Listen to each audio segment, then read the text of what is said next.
All you need to know is Jason's dead, right? Jason belongs in hell. I'm gonna see he gets there. Does he think I'm a farthead?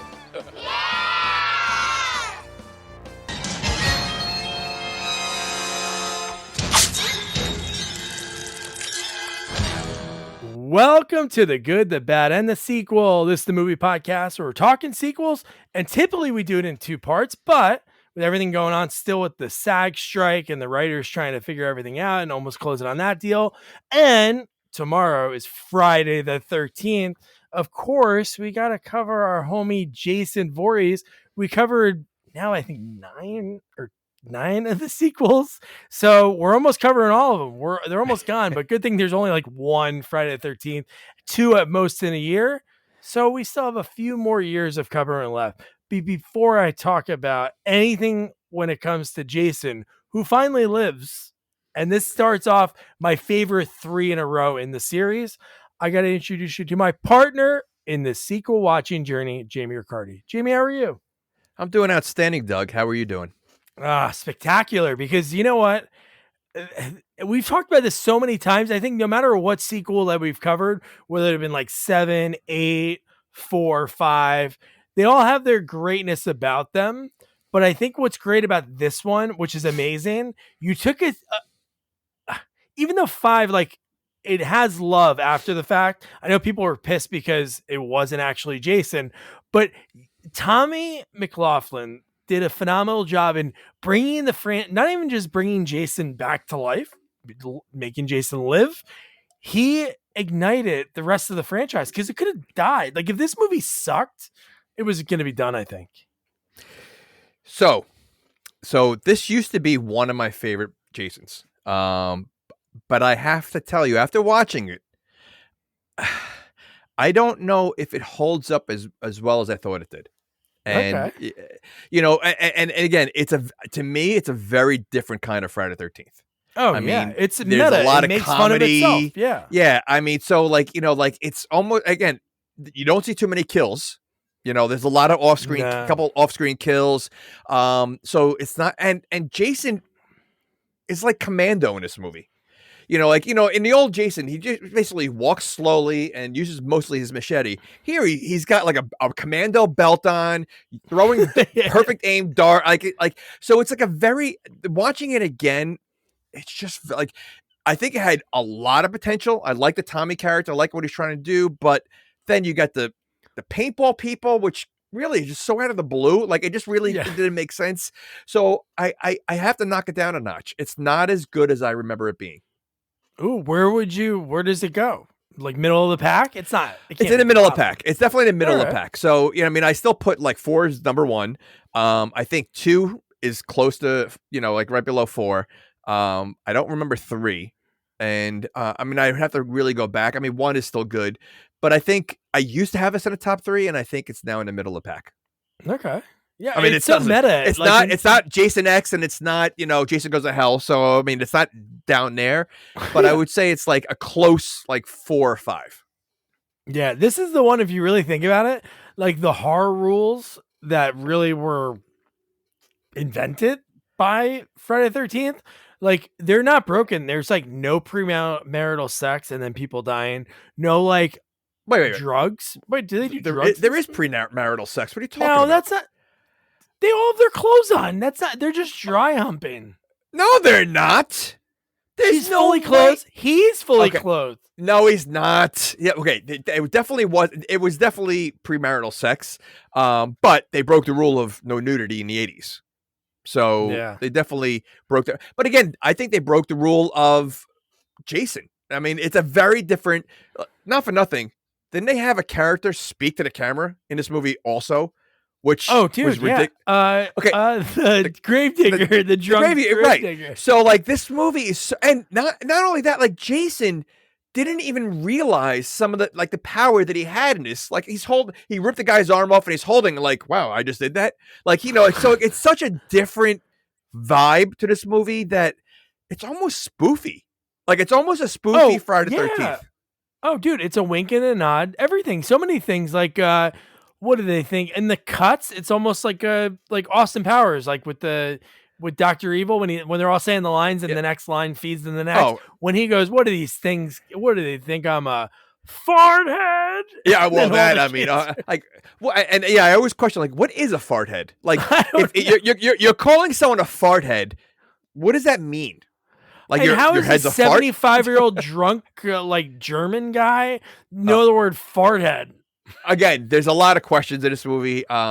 But again, it's just very silly, and they really don't show too many kills, which was surprising. Like, like whatever happens at that house, I have no idea what happens in there, but the amount of blood that was in that room. So, like, I would have liked to seen that scene. Like, what did he do in that? So let's get to it because I'm gonna sharing. No, one thing I have to say is like Tommy, he didn't even want to direct this movie. Somebody approached him because I think before he did like a comedy, he's like, Jason, I thought he was dead. I don't want to do one of those. And they said you can do what you want. So then he went with and obviously it worked. Like the fans love this movie, and it like ignited the franchise. So we got 7 and 8, and then it kind of went downhill from there. But what Tommy said was he would never make he would never ask a woman to be nude. So he posted a photo not too long ago with him and Darcy DeMoss. And he is on top, and he has his shirt off, and she's on the bottom, like in a Winnebago. So that whole Winnebago scene's silly too. Everything is silly. I mean, we should have realized that when we see Horseshack in the first scene. We should have realized what kind of movie this is. You know what I mean? So, and this is the first, and I think only Friday the 13th that they actually have real campers. These are kids. They have kids in this movie. Like, kids so go to none of sleepaway. You're right. You know what? In 2 and 3, it's all about the counselors. There's no campers. Not yet. The campers are coming in a few days. So this one, they were like getting there right when the campers were right. It's the first time there's kids in the movie. So yeah. All right. And again, I mean, we're not there yet, but I mean, there's a kill where slippers fall off the feet. Like, it's just such a silly. That's pretty funny. It was silly. It's very silly. So. Okay. Woo! And the bear, then her bear slippers, like bear claw slippers fall off. But it's so yeah. So we cut to again the end of 5. People going to the movie theater. I know obviously there was trailers back then, but it's like a trailer you'd see on a VH. Did they have that on movies back in the day? What, like if you rented a movie, would it show a trailer for a movie that's going to be in the theater or just other movies on VHS? That's a good question. I don't know either. Yeah. But anyway, my point was like most of the time when you saw a movie, you sort of saw it blind. So like if people saw 5 and they're like, I'm ready for this, and then they go into it and they don't see a trailer. It's like, no, they had trailers on TV. I'm sure they had trailers on TV. Oh yeah, that's true. Commercial trailer. Yeah, really? Of course they had trailers on TV. But I mean, again, trailers were probably not the same. Obviously, what they like today, trailers give away way too much. And I think back then they were probably like barely a minute long. And just gave it, first of all, I mean, again, figuring what kind of movie this was when they have a James Bond opening, of Jason, yes, it's cool, but it's so, it starts off so spoofy and it just, all right. So anyway. No, but what I was saying is you go to the movie after you see 5, it's like 4 into 5, 5 into 6. You're thinking like, okay, this is how it's going to start, like at this point. And another thing I have to think of, like the timeline jumps. I know when we covered 7, we were like, okay, just think about this. Like he has the chain around his neck attached to the rock. Like, right. And she was a little girl when she saw him. Like when all that happened. So like the time jumps, because I always forget 4 to 5 or 4 to 6 if they want to wipe 5 out from like. I think I don't think they're counting 5 in this one. It's insane. Like really, Tommy, like Corey Feldman's probably like 12, if that, in that movie. Right. So in this movie, like how old are they trying to say that he is? I would say 25, 30. He does, but I would say they're probably, the girls look kind of young. They're probably college. So let's say if Corey Feldman was, say, 12, he's probably about 23, 22 in this movie. Like they're trying to make him look that young. 10-year jump. It's a 10-year jump, but so his plan is to go to the cemetery. So again, right off the bat, a couple of questions. One, how does he know where he's buried? Because he's been in a he's been in an asylum for a while. Oh, well, I guess So- I don't know. Maybe they give him a newspaper or he just Would- guessed like, would oh, they- he's going to be okay. buried in that town. Okay. I wonder if this is true, but do they actually bury mass murderers? I don't know. Who's paying for the tombstone? Who's paying for the coffin? Because I know, like, you know, when family members die, it's super expensive, right? So are they wasting time, you know, really burying, you know, someone? And if my family is in like the plot next to him, I don't want that. I don't want a serial killer next to my family, you know. So I don't think they would actually bury him, but I could be wrong, but I thought they said they burned him. Like they made his body to ashes. That's They cremated him. what the whole thing was in 5. Right. That's why So I they said thought he they couldn't have come back.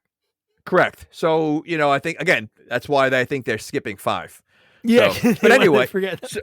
so Tommy is planning it's let's just say argument's sake, it's 10 years since Tommy killed him. He's going to the cemetery to make sure he's dead, but he's not there. He's dead. So why, like, it's been 10 years. Like, if he hasn't come out yet, he's clearly dead. So what is he trying to make sure? You know, like, that makes no sense. You're right. You know what? I didn't even think of that when I was just talking about the time jump, like while watching it. But yeah, he's been there for 10 years. And to 10 go back to what years. you were saying, like, could you imagine if you were going to visit like your great grandpa and you're walking up with the flowers and some other people see the direction you're walking? They're like, "Oh, you sick freak! How could you be visiting Jason Voorhees, you loser?" It's like, whoa, we're just next to them. I would question, like, is Charles Manson or whatever, you know, any serial killers, are they Gacy? buried anywhere? Dahmer, Are they buried anywhere?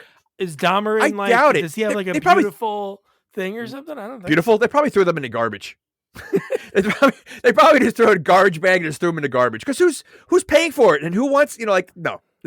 So the fact that Jason has his own plot and cemetery and tombstone, that's ridiculous to begin with. But again, the fact that how would Tommy know where he is? So, like, who are you calling to say, hey, where is Jason Voorhees buried?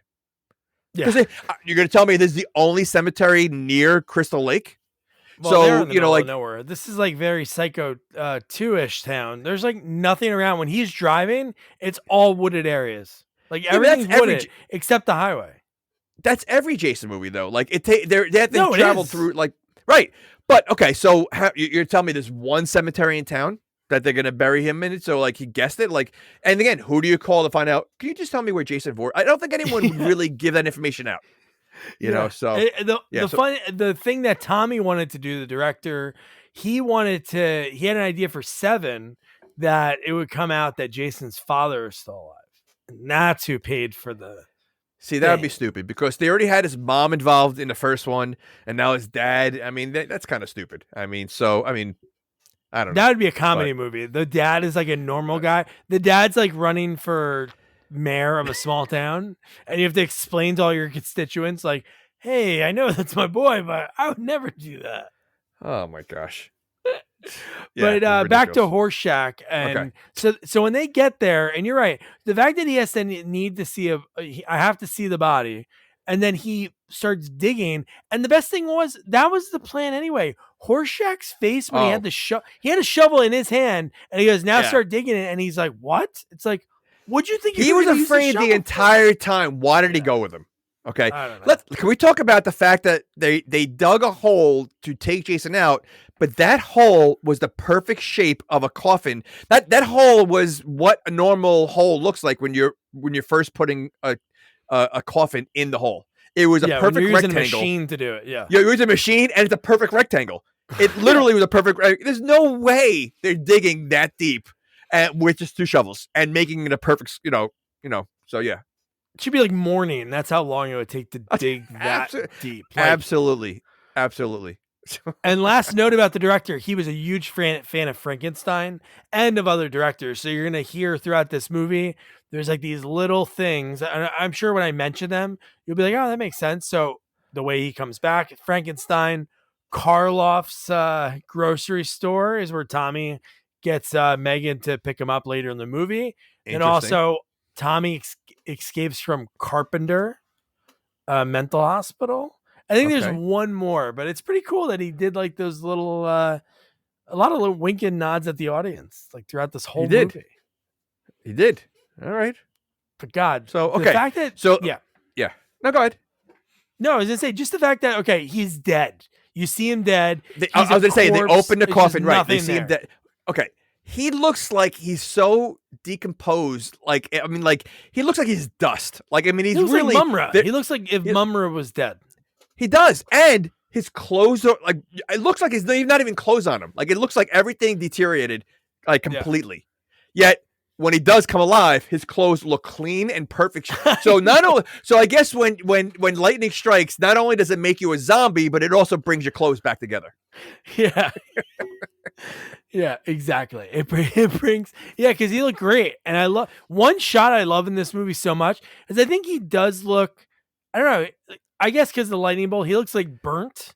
He looks like almost like black, like his head. He does. But the zoom in when his eye first opens. Yeah. I think the coolest shot because you see like the worms sort of moving around the eyes and stuff. Yep. I wish we got more. And obviously, he wears a mask, so it's like you can't get that. Yeah. But he just looks so scary in that instant. And there were just other times. I don't know. Maybe the guy's a big guy who plays him, so it just to me it's not as so hulky. okay. So first of all, how did Tommy rip off that post, that metal post? Like he ripped it off like he was like Thor. He just went over there, ripped it out of the ground. I mean, really. But where did he? So Tommy brought the mask with him. Yeah. Why? I don't know. Why is he bring? And how clean was that mask? Like it was so clean. This is now the 6th movie. You know, I mean, like you're gonna tell me what's a brand new mask? These are all brand new masks. Every year, Jason gets a new mask every year. I don't know if he gets a new one every year, but this one's definitely new because in 4 it got split. Remember when he got that? Yeah, no, of course. So then, why did Tommy even bring it? Oh, I have no idea. What's the point? He's okay. Stopped at a sporting goods store. Yeah, it makes no sense. Why would you bring the person you just want to make sure they're dead? You're gonna bring him a gift.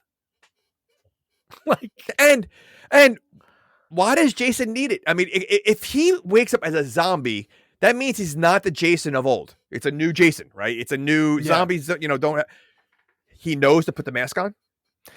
He knows that. Maybe he looks in the mirror. He's like, yuck. He knows he doesn't look good, and he's like, ugh, what am I going to do to fix this? Okay. And he's just, all right, let me do this. Okay. All right. It would be weird if they stopped the mask. Could you imagine that? If, like they just one movie, like Kiss, when they took the makeup off. Like, the problem is that he would look too much like the Toxic Avenger. Yeah. Oh, in this one, he looked like a mix between the Swamp Thing and Toxic Avenger. Yeah. At zoom in, it looked a lot like the Swamp Thing, actually. That's what I mean. So, like, I think people will get confused. So, but man, so just the way that happens, and then Horseshack. I love Horseshack. It was like a WWF match because Jason gets out and he's just like looking at Tommy. And then Horseshack comes out of nowhere, barely a ding on the back of his head with the shovel, and then Jason just rips his heart out. Yeah. He pulls the Temple of Doom, and you know, Jason does a lot of stare downs in this movie too. Yeah, one. Why is he waiting? What is he waiting for each time? Because he does it a couple times. And then what are the people doing waiting for the, like at this point, the minute he rips his heart out, he should be hauling ass out of there. Like, what is he waiting around for? Like, you know, and not for nothing, he seems to hold his own against Jason, who throughout the movie. And Jason has ripped many arms off in this movie, torn people apart in this movie, ripped out hearts, yet he struggles when it comes to Tommy. Yeah, Tommy has the edge over him. It's like a boxer, like a no-name boxer that somehow he like has Jason's number, because even like the guy that like Keith Hernandez cop, he has no match, and I thought he was like a bigger dude. His head gets crushed. Yeah, like no one can hold their own against him. I mean, so yeah. I don't know how. Like, I mean, again, we're not there yet, but the boat scene, he literally holds his own against Jason. It makes no sense. You know, so at all. But yeah, so then Horseshack has no heart. Tommy runs away, and then this is when he puts on the mask. It's like, wow, what a way to bring the mask back and bring out back Jason. The way he turns, and he's holding the piece of the fence that was in him. Was that the earliest there's been a kill in a Jason movie? Oh, that's a great question. I think so, right? I think I feel like all the other ones are set up, right. Kill, Set up. You yeah. have to right. So I think this one. I mean, the good thing about this movie, and unfortunately, you don't see a lot of it, but it does. Like Jason just goes on a rampage, right? He kills so many people unnecessarily. I mean, there's so many people, but like it's just like one after another. Like so, he does like kill throughout the movie. It's just that you only see half of the kills, but the kills you do see are pretty cool. Oh yeah, but you know what's funny that you mentioned that? I think in 4 is pretty early because what's his name dies from Police Academy, the nerdy cop. Oh, you're right. He gets he gets killed and the girl gets killed in the morgue pretty quick. And then you're right. Okay, this one is pretty quick. 7, Tina kills her dad in the flashback. Well, that doesn't count. That doesn't count. And then Jason Takes Manhattan, that boat scene with our pal Tiffany, who played Susie Donaldson. That's pretty early too. But no, you're right. This seems really early. Like this is what in Look, 5 the credits didn't even happen Horseshox yet. Duns up. So think about it. The credits didn't even happen yet. So again, so that definitely happens very early. So and this one, and no then you recap. No recap in the beginning. Yeah. But and then after this kill, then you see him up there, and then you see the James Bond entrance. How cool! I mean wild. It was cool, but it was just that just showed you what kind of movie you're in for, coming up.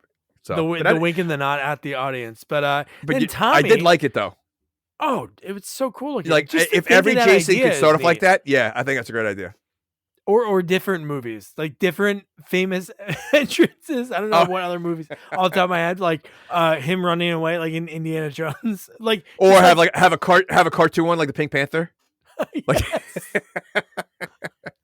that'd be really good. Oh my god, that'd be awesome. So then Tommy goes, you know what? Who do you go to when there's trouble? You go to the police, right? The police, man, within seconds, they're like, nope. I don't believe you. We'll lock him up. See. So these police, obviously, again, the kids in this movie or the young adults in this movie don't really know. They know of stories of Jason, but they think it's just lore. They don't think it's real. The cops are. That's crazy. Of course, if a person killed 100 people, yeah. Again, this is the 6th movie, so you think about how many people he's killed in each movie. So clearly you think they would know about it. But the fact that it hasn't been brought up in 10 years, doesn't it seem odd that someone's coming there right now? And the fact that he knew he was Tommy right off the bat, how did he know he was Tommy? Tommy was a kid the last time who had a shaved head the last time he saw him. If he ever saw him at all, he might not even met him. So how did he know he was Tommy Jarvis? Because he didn't introduce himself. He just said Tommy. No, that is true. Yeah. Okay. Yeah. No. And the fact that there's only 2 cops, there's 2 sheriffs, and then there's the other cops that are from another thing that kind of hate that guy because there's a funny part that's kind of weird in the movie because it comes out of nowhere and you're like, oh, I guess they don't like each other. He's like, hey, is that your daughter? What do you want us to do? And the 2 cops, one has such a trigger finger. He's waiting to shoot his new gun with the laser scope on it. Like throughout the whole movie. How big is that scope? It looks so silly. Ridiculous. But he like literally, he aims it at, like he's ready to shoot it multiple times at someone. So, I mean, he's pulling a gun out on Tommy, who's a kid himself, a young adult himself. And he pulls it and goes, I'm going to shoot your brains out if you don't leave. Wherever the red dot is, it's going to, whatever. You bang. Yeah. He says, yeah, bang. And how about the sheriff? Doesn't he look like he could be like Tim Curry's brother? It's like a mixture of Tim Curry and Donald Sutherland in the 70s. Yeah. Definitely Donald Sutherland. I see that. Curly fro, the mustache. But no, he's like, screw this.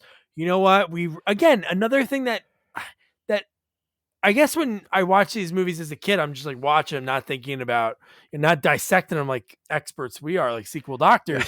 But the fact that like, he's like, we took a long time to rebrand this town to not be Crystal Lake. We're Forest Green now. And it's like, that would take a long time to, like my town, if they changed the name to like, I don't know, like farthead, like whatever. Like I think like every year, somebody like, man, remember when we used to be called Annandale? It's like, oh no, we're farthead now. Wouldn't that be like the same thing in this town?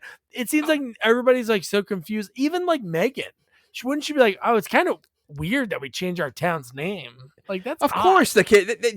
It's gonna be part of the history. You're gonna know what your town was before, and she was old enough because clearly she's like Tommy's age, so she wasn't that young that she wouldn't remember it being Crystal Lake. And why the fact is Crystal Lake still open? And who's sending their kids there?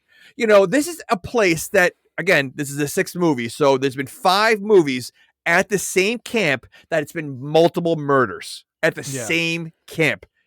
Don't you think it's time to maybe close the camp down and put something else there? And even if they don't, you're a parent. You're going to send your child to a place that's in six other times has multiple people murdered. Yeah, and even in the one, I think it's in 4, is when they shut down that camp and then they open up the camp next door, and all they do to keep people out is like yellow caution tape. That's it. But again, who's sending your young kids there? Like this camp, when you watch these movies, I'm thinking it's gonna be more like a teenager kind of camp. These were like elementary school kids.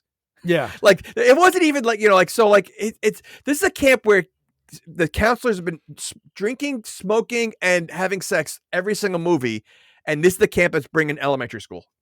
Yeah, and there's only like 5 or 6 kids, and you know what's funny? How about the bus driver? It's like jumping ahead, but since we're talking about the kids, when the bus driver dropped them off, it was almost like they came from another camp that they were terrible at and mean. Is the lady is like, "They're all yours, let's go." They like got the bus out of there. What? How about the fact is there's only 4 counselors and that's it for the entire camp? I know. There's no director. There's nothing. It's just 4 young counselors. Well, they couldn't make it. Our the next scene that we're going to talk about is Tony Goldwyn, who friends with like Alex Winter and Tony Spiridakis. They told Ghost some cool stories. Yeah, dude. So just like a few years after this, he's in Ghost, and then I'm sure in the 90s he was working a lot, but then he's on Scandal, which is like one of the biggest shows, and then he's in one of his most random roles is he plays the doctor in The Sixth Day. He's the one that Arnold tells you should clone yourself so you can go fuck yourself. That's Tony Goldwyn. And then Nancy is director Tommy McLaughlin's wife, and she is from Morristown, New Jersey. She's a Jersey girl, which is pretty cool. And I love this team again. This scene again is like the whole movie. It's poking fun at itself. Oh, like. And she sort of talks to the audience at a point where she goes, I've seen enough horror movies to know if so, and when she says that, so Jason's holding a metal rod in his hand, like a weapon. I know. And she thinks it's the mask that's scary, not the fact that he's holding a weapon in his hand. A weapon, yeah. Because she goes, I've seen enough horror movies that anyone wearing a mask is not good. But he's holding how about the fact that anyone standing in the middle of the road with a weapon in his hand is not good? Well, not for nothing. Even if they weren't holding a weapon, anybody standing in the middle of that road would be not good at all, anytime. No. And he's not a small guy, and you're going to play chicken with him? Like, I mean, really? Like, somehow they couldn't go backwards. They could go forwards, but I did like how Jason went right through the car, right into the tire. Like, that was pretty cool. As soon as Tony Goldwyn goes, "Hey, stay cool," and he pulls out a gun. Which, let me tell you, that was the smallest gun I've ever seen. Like, that looked like a cap gun. It looked like he had a cap gun in his glove compartment, and he takes it out. One thing I would love to, I don't know if like Dead Meat or any of those things recap like the Friday the 13th movies. I wonder if anybody did this series of like the deaths that happen because people get too close. Because this movie has a bunch of them. People get so close, and then that's how they die. They think they're intimidating. Like in all these movies, they think that again, you have this guy. He's got to be at least 6'3", 6'4", right? He's not small, So Jason's a big guy to begin with. He's wearing a hockey mask, middle of the night. So it's a middle of the night, and he has a weapon. You think you're going to intimidate this guy? And this happens in every movie. Like they yell at him. Like like Jason never speaks back, and they just all yell at him and they try to threaten him. And the fact that this woman is giving him money, like they're just so clueless in this movie. It's so ridiculous. I know, but no, you're right. Like even our buddy Michael Benyere, he gets so close with the gun, and then Jason just grab him. And this one, Tony just fires like 1 or 2 shots, and then he gets. Well, that's all the gun holds. His kill, his kill's awesome. Getting that, and just the way the body flies, through the air. He tosses it. He tosses him. Yeah. Oh yeah. Yeah. Yeah. You know, I don't know. You know, and then of course, like every other, you know, and I hate to say it, usually it's the women that fall down when they're running, and they just can't get up. Like every time, you know, they're running away, and they, you know, it just like, I mean, I don't know. For some reason, people have a hard time when they're, because really, Jason doesn't go on like an attack. He's usually waits. Like he usually waits for anyone. So you do have time, but somehow I guess the panic takes in, and your legs turn into rubber. Yeah, you can't move. I don't know.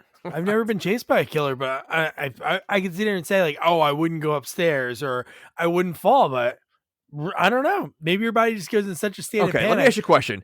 How many times have you fallen because when you're about to run? Have you ever fallen when you're about to run? I rarely fall. Okay, right. No one falls. So, like, you know, the fact that it happens in every movie, someone falls when they're running every time. Every time. So another fun fact from watching like the Crystal Lake Memories, if you haven't seen it, I'm sure it's free somewhere, but I know it's free on YouTube. But Nancy almost died in the scene. So when they show like that inside of the car shot, when Jason is going to hit that, so she dives to the right. What happened was the glass didn't break where it was supposed to. So if you watch it again, it hits and then goes to the left where she is. And it almost went right through her in the passenger seat. She was laying down and the metal almost went through her. So they kept that scene in. So it's the same cut. Yeah. That was, so that's the real cut. Because it shattered. Like, I mean, when he does that, the whole glass shatters like right away. But if you look, when it hits, the thing doesn't shatter in that spot, and it like the whole thing dives to the left, and it goes right into the passenger seat. But yeah, wow, pretty wild. And then I don't know when they shot that one, but then she was like, all right, fine. And then she was in the mud. So I don't know if that happened first and she almost died, and then she was like, that's fine. Hook me up on the tubes. I'll lay in the mud for my American Express card. Like Tommy put that in the movie, and he's like, you know what? I know people watch movies and shout lines. He's like, forever people are going to see that movie and say, don't leave home without it. And he's like, still to this day at screenings, people say that, which is, that's awesome. He knew it. Yeah. Yeah. Jeez. Oh, man. And then again, now we're back to the police station. I know we mentioned this earlier, but again, Megan, her dad's the sheriff. Not like if your dad was the butcher or the postman, not like you would know about Jason because of that, but dad has, I guess, more inside information. But she's like, what do you mean, Jason? Dad? What's he talking about? She has a screw loose. She has a complete screw loose. You know, she doesn't know Tommy for anything. And for one, she trusts Tommy over her father throughout the whole movie. She literally, like, Tommy's there. Her father says Tommy's there because, like, he's crazy or he's thinking, like, and then even later on, she said, like, you know, he's like, they find people that are murdered. And she's like, still like hanging around Tommy. Like, I know. She like so clueless. I mean, it's ridiculous. And yeah, I mean, but from what I've heard, like a lot of times, like children of cops usually are pretty wild because they just can't take the strictness. So they usually kind of, you know, go out. So, I mean, she's playing that role hard. And no mom, so she's raised by just a dad. Right. She does it. If your mother were here, like a lot of those lines, and they go back. I mean, she pulled a gun on a fellow cop. I mean, well, he pulled a gun on her. He pulled a gun on her, which is crazy. Well, yeah, like I said, I think a little, but like for one, did he really think she's going to shoot him? Like, I mean, you're a cop. I mean, you know, I mean, let's be honest. I mean, like he knew she wasn't going to shoot, but he acted like she would have. Like, it's just so stupid. Why did he survive? Of all the cops, he didn't show up. He was at the RV. Okay, but meanwhile, he's still locked in because there's only 2 cops in the town, and the other cop is dead. That's what happened when he got locked up. Yeah. So he's still locked in there. He's still there right now. He's just bones. That would be funny if they showed like in part 7, just like, you know, if they're and the cop is still in the the or jail. They just let him out like the key. 10 years later, they finally let him out. They're like, oh my God, you're still here. We were using another station. Oh my God. And then we get the gravedigger guy who's pretty funny, and like the wink and the nod when he looks right at the camera and he goes, who would go ahead and unbury Jason for entertainment while he looks at the kid. And you're gonna tell me he took all that dirt himself, old guy who's drunk to begin with, and he Can't even was able to walk. do that himself. He can't even walk. And is he homeless? So like, dude. who's hiring him to like work the graveyard, and then he's homeless. He's walking through the woods. Like he has no. If I had to walk home through the woods, I would not have that job, like at all. No. Well, I mean, it's like the morgue people, right? In movies, like the people that work at a cemetery and morgues are always creepy, weird people. They are. Like it's never the normal, Tech but- cob, lipstick, horse. Oh, Yeah. the best. Yeah. But yeah, but he's literally like he's walking. So like, and we know, there's a long time of like nothing when they're driving. So he must be homeless and live in the woods. Yeah. And who owns Crystal Lake? Oh, the camp? Was That's that- a great question. There should have been something in that. Has anyone brought that? Like, it was like never like it's just never thought like there's never like I said, there's usually never a director or whatever. It's always the kids and everything else. And like, I just want to know like who's hiring these kids and like who's Crystal Lake that again, that is still open for 7, So I was just curious who owns Crystal Lake and they never discuss it. Yeah, I know. Cause even in 4, which one is it? No, maybe it's 2. There's like that guy who's like I think it isn't 2. He's like the handsome guy that I think, what's her name? Is it Amy Steele in the second one? Who's like, wait, so that's how you describe him, the handsome guy? He's like he looks like Jefferson Darcy in Revenge of the Nerds. Like that's the look he has. And he's telling the camp story, but he's not an owner of it. But you're right. You know what, dude? That'd be so I always said for the 13th movie, they should bring back all those survivors, which they could still do. And maybe an opening scene, and then Jason gets rid of them. Well, I don't know. But that'd be a good one. Some rich guy buys the camp and says, I want to bring it back. Because no, they never talked about whoever owned it. They never do. Who keeps reopening it? The red tape that they would have to like a lawyer fees. But doesn't what's her name live on the was it Tina? No. Who's the one that had the powers? Tina. No, they lived like on the other side of the lake, which again, when I watched this movie, there's no house on the other side of the lake. Okay. At all. All right. So I thought maybe like because she did have a house there. I thought maybe her family owned it or whatever. But you think your drunk dad that drowned, that she murdered, owned the camp? Maybe the Voorhees. Maybe it's their camp. Maybe. Mr. Voorhees will come in one of these days. Oh my God, yes. And he go, reopen the camp. Yeah, all the kids you want to bring them. Yeah. The more risque girls, the better. That's what my boy likes. But no, you're right. There should be something. That's an interesting thing. I wonder if anybody listening at Sequels On, let us know if you ever heard in the series of like who actually owns it. Egan knows. Hook us up. So now we get to the paintballers. The one guy, big time, the heavyset guy, big time character actor in the 80s. 80s, 90s, every show, Family Ties. But don't tell me that this is so not out of place. Like it really makes no sense whatsoever. Like it really doesn't. For one, you're gonna have a paintball I guess course right next to the camp, and there's no one like there's no people that own the course there. It's only the people that work together. Yeah. So are they just play? So they just randomly went to the woods on their own to play? I guess that's what we did when we were kids. We used to go like in the but they're not kids, and half of them look like they've never played before. I mean, the first two guys, they're like executives. They're like executives because that was the whole joke about the woman being like the executive. They're like, oh, how are we going to shoot? We can't shoot her. Yeah. So they never played, and then I mean, you do have the Tackleberry there. You have the one guy who thinks he's Tackleberry, and then you have the one guy that keeps falling every time he turns around. He's falling on the ground. Like you have Sweet Chuck running around and Tackleberry. Yes. How about when the Sweet Chuck guy, when he drops the gun? Oh. He drops the gun and he's searching for it like he lost his glasses. He has his glasses on, but he's doing and he's searching in the same spot for the whole like 30 seconds he's looking. Yeah. He's just looking in front of him like it's how and okay. So they're playing in the woods that it looks like it's like fall time, right? There's no leaves on these trees. how is Jason going around killing people that they can't see? And if I'm going to play paintball, you're going to play when you really are right in the open wherever you go. Like there really were no leaves on the trees. That's true. Okay. I did like the funny joke of like when you're out of the game, like when she comes out of nowhere and shoots those two guys and they have to wear the dead bandanas. Yeah. I thought that was so cool on the triple, the way Jason gets his machete. Yeah. Like you said, how silly it is. He doesn't know his own strength that he ripped the guy's arm off. How about the fact that he climbed a tree?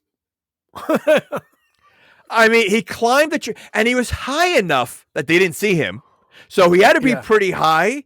And again, there's no leaves. So you don't see a guy, a 6'3" guy with a mask standing in a tree. And he happened to jump down so one, I would like to see him climb. Like I want to see Jason climb, I wish I showed that, but yeah, I mean, it's just so like, he's a zombie now. Like he knows to climb.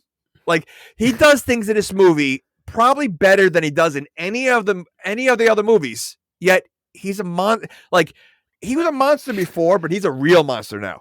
He is like the fact that he does way more in this movie. I mean, he plays hide and seek in this movie. He doesn't act like a zombie. He acts like a serial killer in this movie.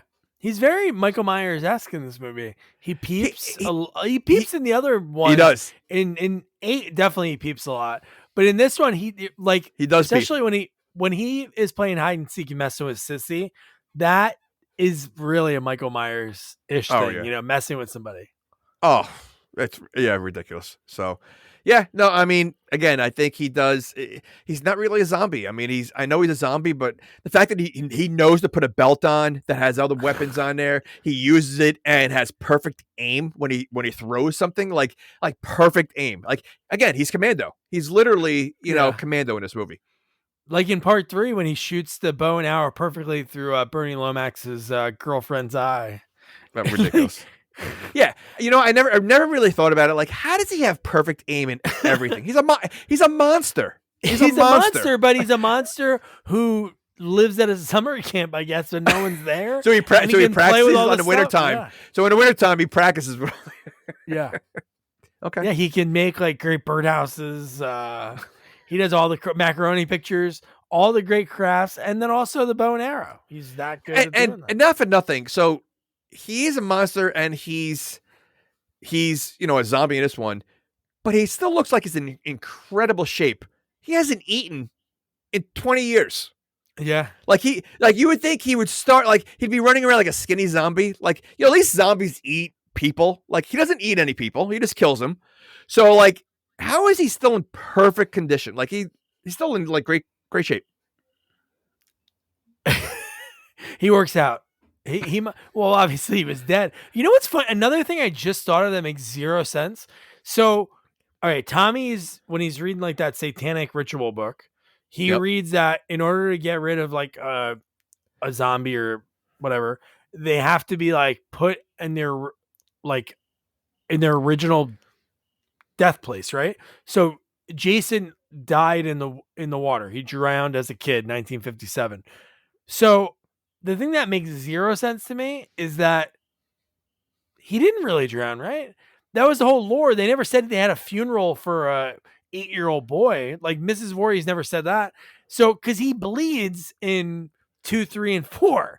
So he has blood. So that makes no sense because he would be a zombie the whole time if he died in 57, right? Well, I mean, not for nothing. He did die. I mean, he's a monster, so he did die at some point. So he should technically be a zombie from day one. You're right. He should. Yeah. So, but how about the fact that Tommy's looking through that book about, how to deal with a zombie and acting like this is something normal. I mean, the fact that there's a book out there that actually has that, and the fact that he's like, look at, oh, okay, this is how you kill a zombie. Like, really? So this is like common to them? Like they're not like, he doesn't seem the slightest surprised that this guy has been dead for 10 years. I have to wrap a chain around his neck and then get a giant rock and take that on a boat. Oh my god. That's how I'm going to get rid of him. He seems because it's easy to find a giant chain. Like, I mean, where do you find a giant chain like that? And Well, I mean, Megan said, "I'll get you everything. You let me go with you. I'll get you everything you need." it also looked like it was like midnight. Like, I mean, it was like pretty dark out. So like, I don't know what store's open that has chains. And you're going to tell me the sales clerk is not going to question? You have a shovel, chains, and dynamite, or whatever you had, like gasoline. Like, you're not going to raise questions? Like, what do you need that stuff for, sir? Hey, what are you up to tonight? Mom, just hanging out with the boys. Yeah, just normal. Yeah. She likes to get freaky in the bedroom. Like, well, he probably threw like a bag of Skittles on there just to say, throw her off. Like, yeah, and Skittles. And then the guy's like, you know what? For a second, I thought you were a crazy serial killer. But then I saw the Skittles and I'm like, all right, yeah, okay. Oh my God. But yeah, so from there we get the great beheading. It's so good, man. The triple beheading. And then from there we see the guy Roy that they're looking for, who might be the last person alive. He shows up and they play like burr, burr. They play like sort of like it's silly. Like it's such silly music. Stripe. It sounds like Stripe. Yeah, I know. Almost. It did. And he shoots him once. It was just once, so silly. And Jason is like, "What is this?" He looks down at it like, "What the hell is this?" And then the guy goes, "Oh," and he throws the gun. Not like it would hurt anymore to Jason. He survives everything, but there's more than one paintball in there. It seems that Jason, like, this is all new to Jason, because the way he acts in this movie, it's like he's never like done any of this before. I mean, I guess now that he's a zombie, he just has no memory of his past. Which then, why would he care to go to Crystal Lake then? That's true. He's drawn there. I mean, because he really when he's in the woods, like, again, he when he rips the arm off, he's like looking like, wow, like then he's looking like, he got shot and he's like looking like, he just seems like he's not his normal self, where, he just goes on a rampage. Like, so he should, if he doesn't have memory of killing and all that stuff, he shouldn't have memory of Crystal Lake. You're right. He shouldn't have his, like, he has that attraction, or maybe he finally said, I'm going to appreciate life and all these kills, and I'm going to really soak him in, because you never know when your last kill happened. But yeah, when he looks at the arm and holds it up and like looks at the dangly coming out from it and the blood, it's pretty funny. Yeah. All right. No, man.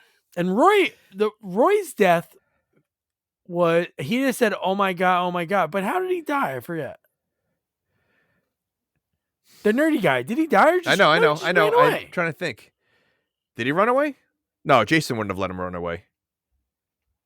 I don't remember, but no, he killed everybody.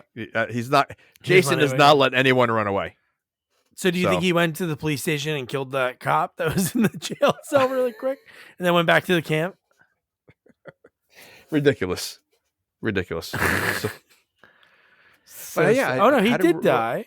He was dismembered by Jason. I don't know why. Well, I guess if I had to take a guess, that would probably be my top choice. That what happened to him. I don't think Jason sent him on vacation. Yeah, he dismembered him. I'm trying to think. Did he throw the machete in his back while he was running? It was something. I forget. Was it the dart one, or is that later on? No, the dart was the cop on the dock, which that one's really cool. Oh, ridiculous. He's just screaming, "Oh my God. Yeah. But this is where Tommy thinks, you know what? I'm going to get ran out of town. He's listening, and he just goes right to the cemetery. He like tries. No. So so after he was at the police station, they let him go and they were following him. Yeah. Don't forget. So, so he's like, I mean, did he think he was going to lose the cops? Because he does it like so quickly, and the cops are right on his tail. Like, so he really didn't have enough time to go there, But yeah, why wouldn't you pretend to leave, go onto the highway that they bring him and they go back? Yeah. Well, they do pull like a first blood on him, where they drive him at the end of town, drop him off, and tell him, all right, don't come back. And they come back like they trust that he's not going to come back. I know, the same thing. Yeah, no, but no. Then they get to the grave, and I love how the sheriff just obviously believes that he's crazy, but also doesn't want to believe Jason's back, because when they get to the grave and he's like, he's there, look at him, and he's like, yeah, so you're telling me, I guess he got a cold overnight and he pulled the dirt over him. That was pretty funny. Oh my God. And the guy drank it, the gravedigger, as soon as he was like, why'd you cover the body? He wasn't in there was no one in there. And he like looked like he didn't want to say anything because he doesn't want to lose his job. Then he takes like 2 quick swigs. I'm gonna guess that he doesn't even work there. Like he probably doesn't even work there. He just does it for fun. What are your hobbies? Who's paying him? I'm a Who's paying him? gravedigger. I play. Okay, Pinochle. first of all, it's like the smallest cemetery ever. There's like 3 rows. yeah. You know, towards time he runs there. So I mean, so for 3 rows, you really need a gravedigger. Yeah. And it didn't look like there was any room for any other graves anyway. So what is the gravedigger really doing there? I think he probably just digs up people and then puts them back in there like he's doing something. Yeah, and he doesn't. He maybe gets paid like minimal. Again, he doesn't have a guy that owns it.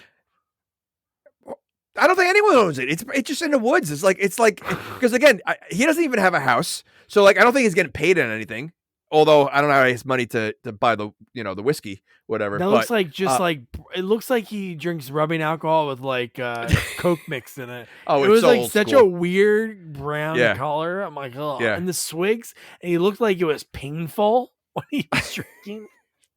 He looks again. He looks he looks exactly the type that you would think they would have that kind of like flask.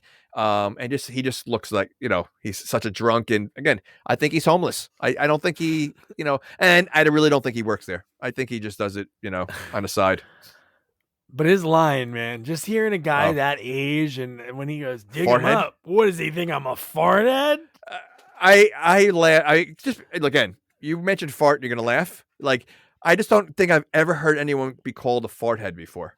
Never.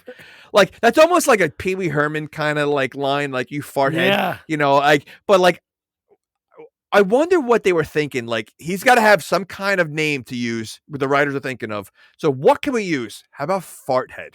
Like I just don't know. Like it just they probably had someone's kid in the meeting with them, and like they were going through all these names, and the kid goes, "How about farthead?" Yeah. Farthead. We can't say shithead. We don't want to use that word in the movie. What else can we use? Timmy, what do you think? Farthead. Yeah. So we have a movie that's rated R that has kills, beheadings, and we don't know if it's sex or dry humping, but we can't use a curse word for a name. Like, I don't know. the cut makes it so much funnier. He says farthead. He asks the question, "What does he think of a farthead?" And then it's all the girl campers. Yeah. Oh my god! And yeah, I mean, these campers are just ridiculous.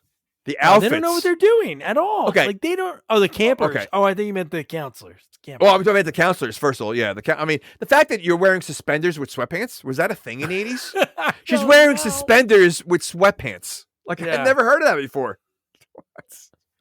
Yeah, and they 80s. Oh, everything was on the table in the 80s. That wearing like extra clothes, like more clothes than you need was a trend. And again, we discussed that there's only 4 of them. I wrote down what I thought was in the boxes and groceries that they brought in the house. Did you notice? That. No, you didn't notice what they brought in? That's 2 episodes in a row. We got the Psycho 2 with the cereal. What would they have? Okay, so again, there's no adults there. There's no chef there. We don't see anyone else but those 4 counselors. So this is what they brought for the summer camp for the kids, I guess. All right. So they had, let me see. So they had 2 barrels or like containers of oatmeal. They had a lot of fresh vegetables that weren't in any bag. So it's like the fresh vegetables that you would get at a farm. So somehow they have a basket of fresh vegetables. They had a big thing of toilet paper. They had heavy duty garbage bags. They had a box of napkins. Okay. They had ketchup, mustard, and mayo. And a very big bag of popcorn that was already popped. So that's what they brought for the camp for the summer. That's like the cheapest camp ever. You send your kid and it's like and again, God. Like so they're running the food also. Besides being counselors, they're also running the food.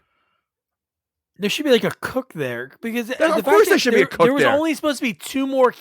The 2 people were Nancy and Tony Goldwyn. So like they were the 2 other people. So you're telling me they weren't cooks. They were probably just overseeing everything.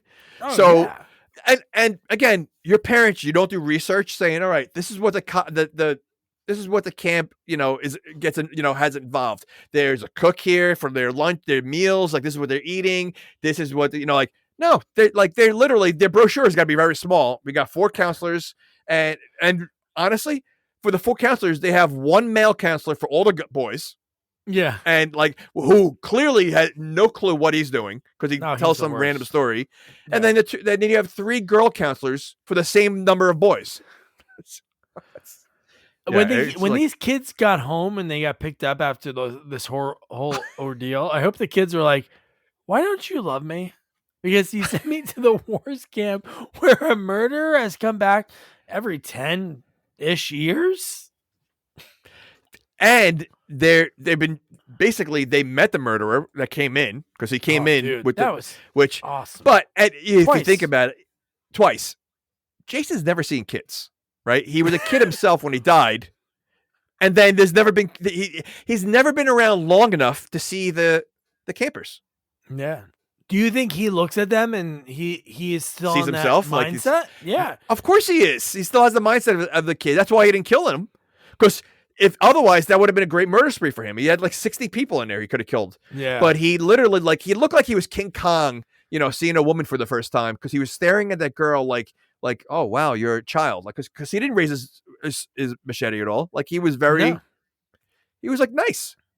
He was gentle with her. Maybe this whole time in all these movies, he just wants to join the campers and be one of them. That's why he's practicing all those activities in the winter. That's why. So when they ask him to play, he can be good, And they'll pick him first. We get Jason. Potato sack races. He practices. I don't potato sack. I don't think he'd be good. He's too tall. Egg on a spoon. He practices every single one. Oh my God. But how about the next scene again? This is what is different about this one versus the other ones. A lot of rando people die in it. All the other movies, I feel like they're all central to the situation or to the camp or to someone. How about the couple in the woods? Like when the gravedigger's walking? What, you mean the ones having a nighttime picnic? Who does that? Ugh. Who, again, in these movies, there's always nighttime swimming, nighttime picnic. That's not a thing. No one does that. You're going to tell me, and I mean, I myself wouldn't be nervous, but a lot of girls are going to be out there. They're going to hear a howl hoot. They're going to hear an animal rustling. You think they're going to be calm sitting in the woods? And I wouldn't want to sit in the woods. And on Friday the 13th, in a town that has the lore of it. Yeah. Yeah, but wait, I guess. Wait, so this, okay. If this, I just thought about this right now. So if the murders happen every Friday the 13th, how about close the camp that one day? Yeah. Hey, it's Friday the 13th. We're going to shut everything down. Everybody go visit a relative. And next Jason comes out of his whole, it's Friday. It's Saturday the 14th. I can't. All right, forget it. And he goes back. It goes away. He missed it. Tony Phil. He's like, oh shit. Hey guys, 6 more weeks of no killings. He didn't see any campers. Maybe that's what would really help him out. But man. Oh man. Yeah. But yeah, the nighttime picnic is so ridiculous. But that's ridiculous. But what's even more ridiculous is it seems like this guy's proposing just to get laid, because her line was basically like, oh, you just brought me out here to do. He's like, what, you think I would do this just for that? And then I'm like, did you know how crazy this guy was? He's like, I want to just sleep with her. I'm going to give her a ring. And I don't know if I'm going to go through with the marriage, but she thinks we're engaged now. Oh, yeah. Well, maybe he waited 2 years. He's like, all right, you know what? Clearly she has to wait till be engaged. So I have to at least try, Yeah. Yeah. And then she's down for it. He's like, oh, no, I can't believe you think I would do that. And she's like, oh, no. And then she lays down. Then they start hooking up. And then this is when one of the coolest kills, I think, underrated kill in the franchise, is when the guy's drinking his bottle. And he's looking around. He hears sounds. A rock even rolls down a hill. He's done. And he goes, whoop, throws it in the air. And then... no sound. Well, does he throw it? Wait, does he throw it though? I think Jason just grabs it out of his hand. No, because there's no sound. No, that's Well, he makes that he caught motion, it. but you don't hear. He was right That's behind him. I know, but Yeah. that's the no, I know, but it's like he I don't know caught if it. he- That was the whole thing. I know. I was questioning, like, did he catch it or did he just grab it out of his hand as he was throwing it because he was that close? You know. Yeah, no, I'm sure the guy didn't feel someone grab it like that close, but maybe it was in there for a little bit. He couldn't hear him. He couldn't hear this monster walk towards him. I wouldn't be surprised that, again, I mean, and I find it almost impossible if someone's throwing something like that right over their head, he's going to catch it right away. Yeah. He has the fact that reflexes.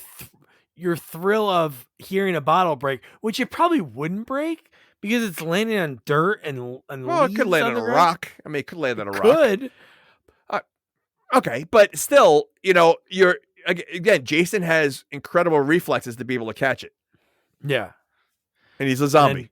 And then breaks it in, like just that look of yeah. him staring at the guy, the gravedigger, cracking in his hand. It's So great. So if you're in the woods and you see Jason, how long does it take you to turn around and haul ass? Not I feel even these a people. half a second. Yeah, I wouldn't need to see him crushing anything or moving. The second I see him in the corner of my eye, I'm out of there. Like there's no waiting. There should be no waiting at all, and everybody waits. Everybody waits to see what he's going to do next. I've run if I'm alone, even on the streets. As a kid, adult, I see something that's a little sketchy. Oh, I'm of not course. waiting around. Running. Of course. Now, he clearly doesn't really like that girl. Is he leaving the girl there and just running? Oh my god! If he had the chance, or he goes, or I mean, because he does come back for her to go to the bike, but man, their death is another cool one in the franchise. Yeah. Like another great one. They're like, we have to go, and they see him, and they're like, we have to go tell the sheriff. And then by the time they can even finish that sentence, machete through both of them. Yeah. Oh. So he kills 3 paintballers with 1 machete slice and 2 people on the bike. So he gets kills out of the way pretty quickly. Like, why wait like one at a time? He just, but that was also the cheesiest motorcycle I've ever seen. If that was like it was a really tiny one. Yeah. It was a tiny, he's supposed to impress her by driving in the middle of the woods right next to a murdering camp on a cheesy motorcycle, on a moped. Yeah. It was so romantic. and another thing that even further supports what we're saying, how like the distance between the movies is they're playing a board game or they're playing a card game called Camp Blood. So like it's not like that thing would be like invented like a year after like murders had happened. It'd be like something like has to be passed along, the game would change and things like that. The fact that they're playing that, I'm just like, and you're there. Like they're making jokes about it. Let's play Camp Blood. And the one girl gets uneasy about it. Like Sissy's joking around about it, but it's like, if you're uneasy over hearing the card game, why would you work at this camp? Yeah, but you think about again, according to them, it's an urban legend.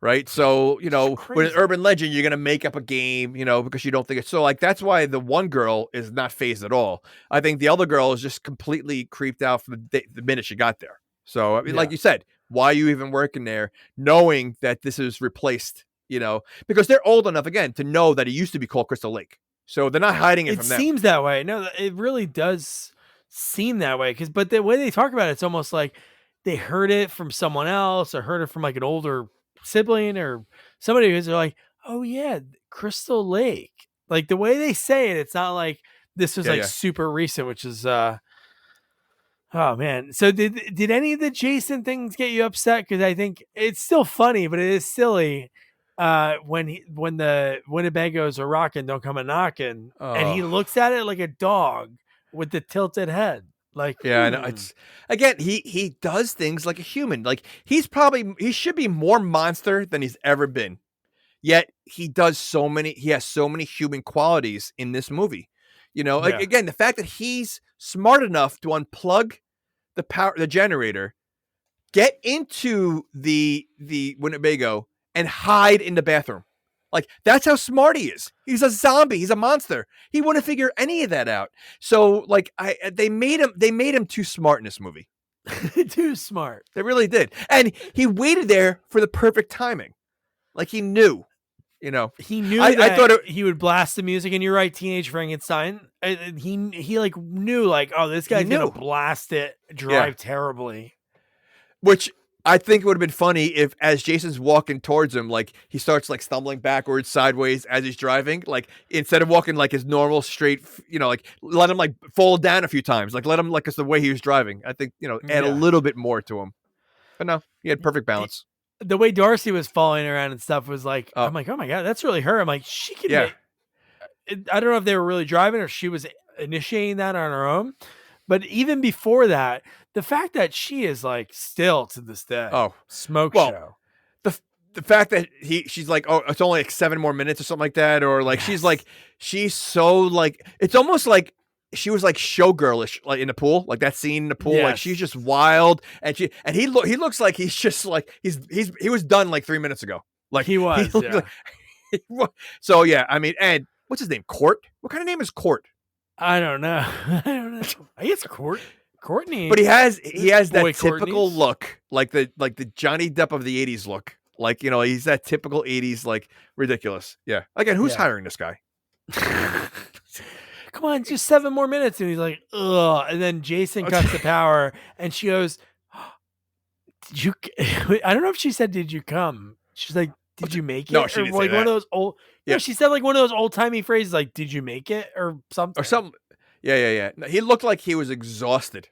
Like he looked, you know, so, and then she gives out that it's her father's Winnebago. Her douche stepdad, that for some reason she has to like bring it back right then, even though they're like, oh, I don't want to be around because the wire was cut. Like, I don't know who did it, but I want to be around for it. And it was like her douche stepdad. But his driving, she could have died from that. The way she was going forward, 100%, and he wasn't even paying attention to her. Like he thought she was having fun alone. Like that's the whole time. He's like, oh, it sounds like you're having a great time back there. Oh, well, really? No, not even that. It went from, oh, yeah, save something for me, like that. She was like going to town on herself. Right. To a minute later, hey, are you taking a dump? I guess because he heard the struggling when Jason put her in there and then pushed her face. So does he think, well, that was a cool kill. But does he think a girl is going to make that loud noises going to the bathroom, like in front of him? Or the other, would you be shaking the whole thing? No, but he said he's taking a dump. Like he really thinks that girl's going to be like making, listen, if this is like, it seemed like it was kind of early on their dating. Like, I don't know if like, it was like you're going to tell me a girl's grunting like that, going to the bathroom, right? I'm going to have questions on a second date. If that's it, because because usually people hold back. You don't fart in the beginning of a dating. You have to wait a while before you let one go and see how it goes. But if they're going to be doing that early on and she's grunting that loud and she's holding back, can you imagine when she's not holding back? Oh yeah. She's like, I don't like to hide. I like to be myself. I'm gonna rip it right in the first date.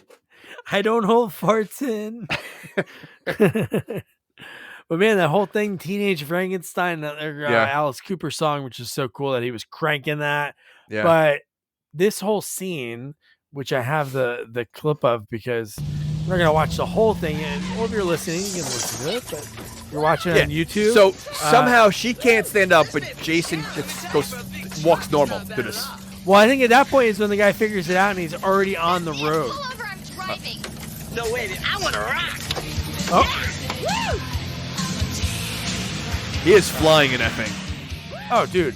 It's scary how big those things are. Yeah. This is great. Oh, my God, dude. But just to, because we kind of recapped a lot of this, just to, like, fast forward when, oh, dude.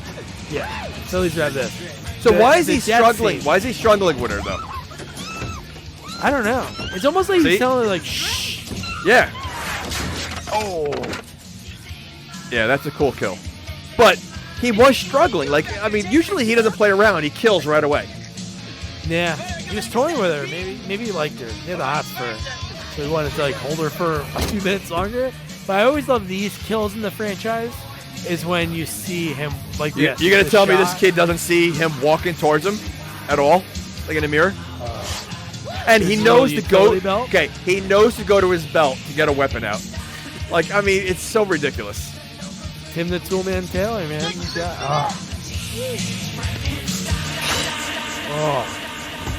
So good. Dude, the flip of the...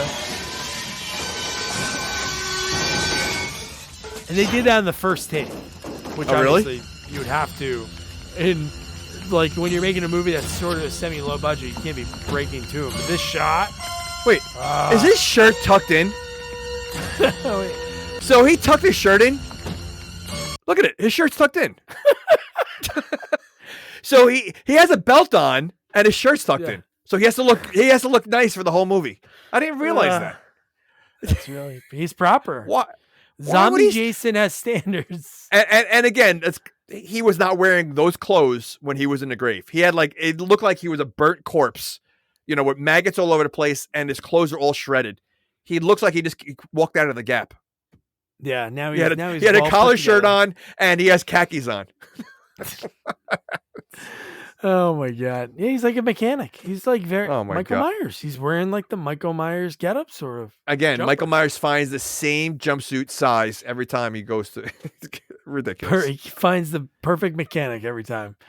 And then, so now the sheriffs find the bodies of Tony Goldwyn and Nancy. So you get like that little bit of eeriness. And Tommy, this is when he's at Karloff's general store.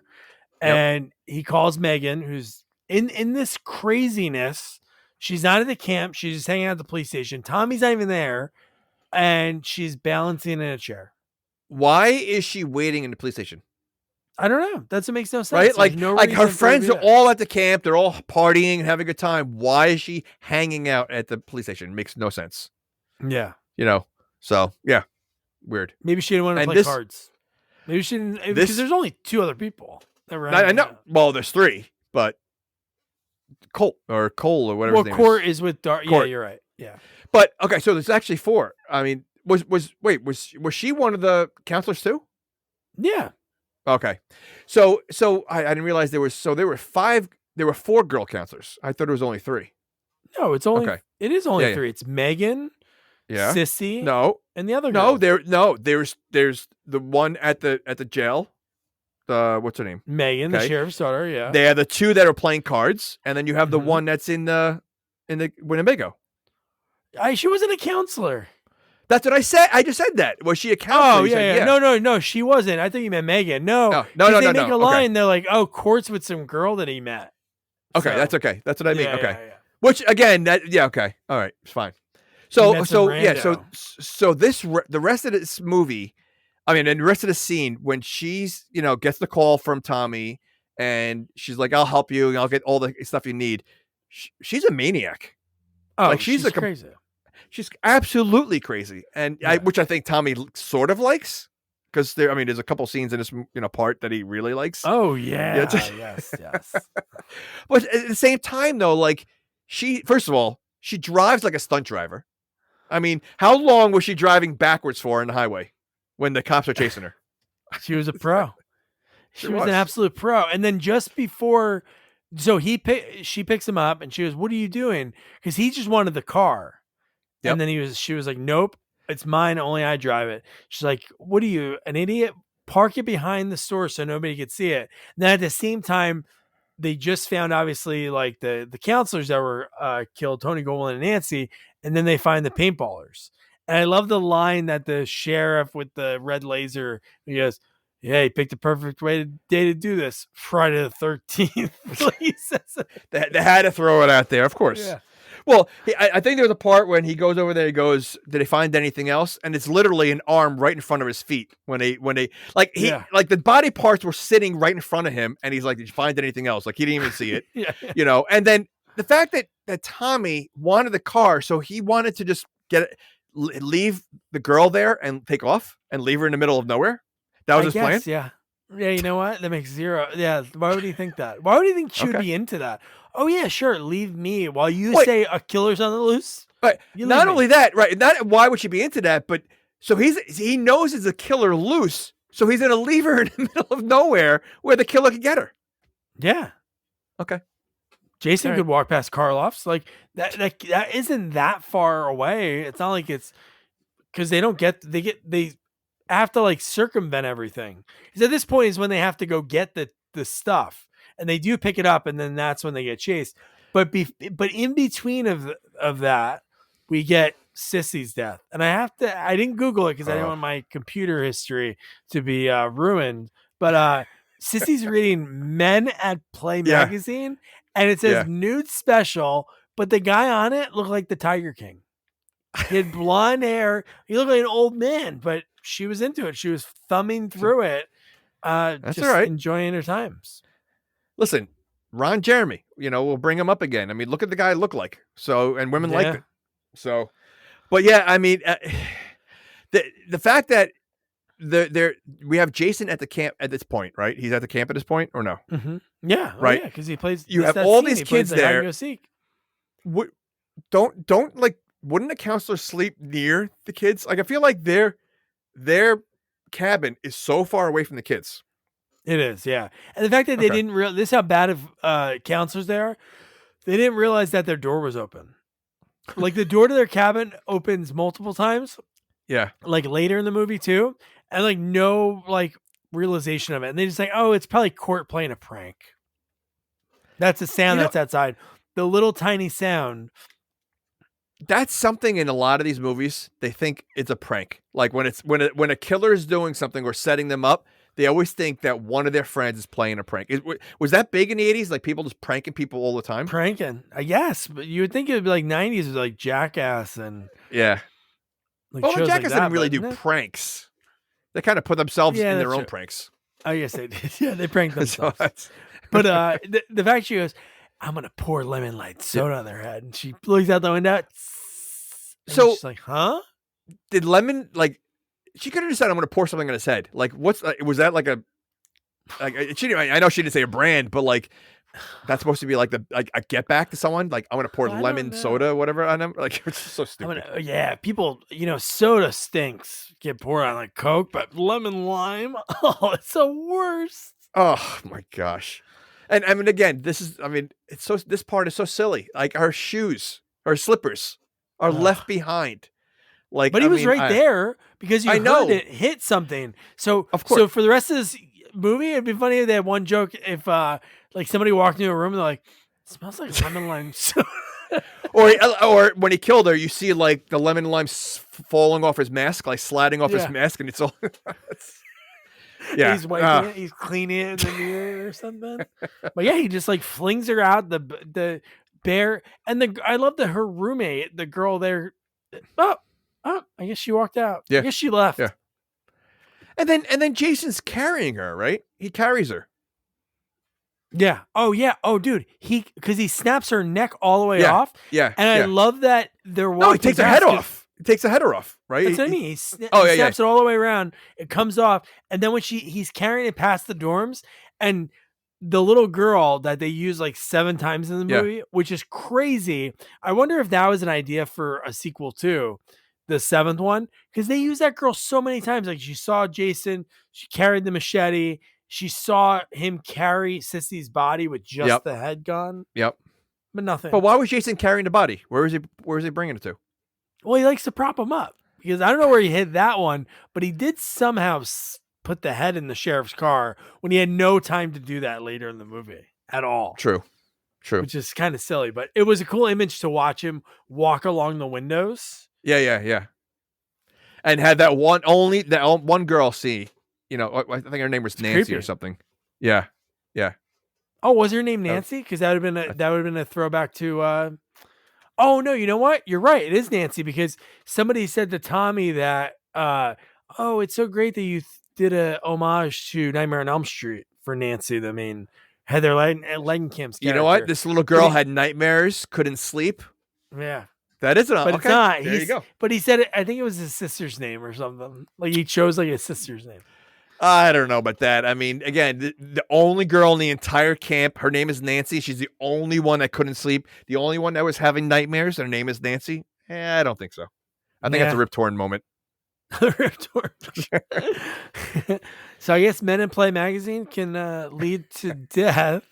But so, dude, then the chase scene. You're right, dude. He gets a face full of it. Well, but she's driving backwards though for a while. Yeah. Like, I mean, like, so like I get nervous driving backwards at the end of my street. You know, if I can't go that long. She's flying backwards on a highway, you know, and the cops, you know, are chasing her.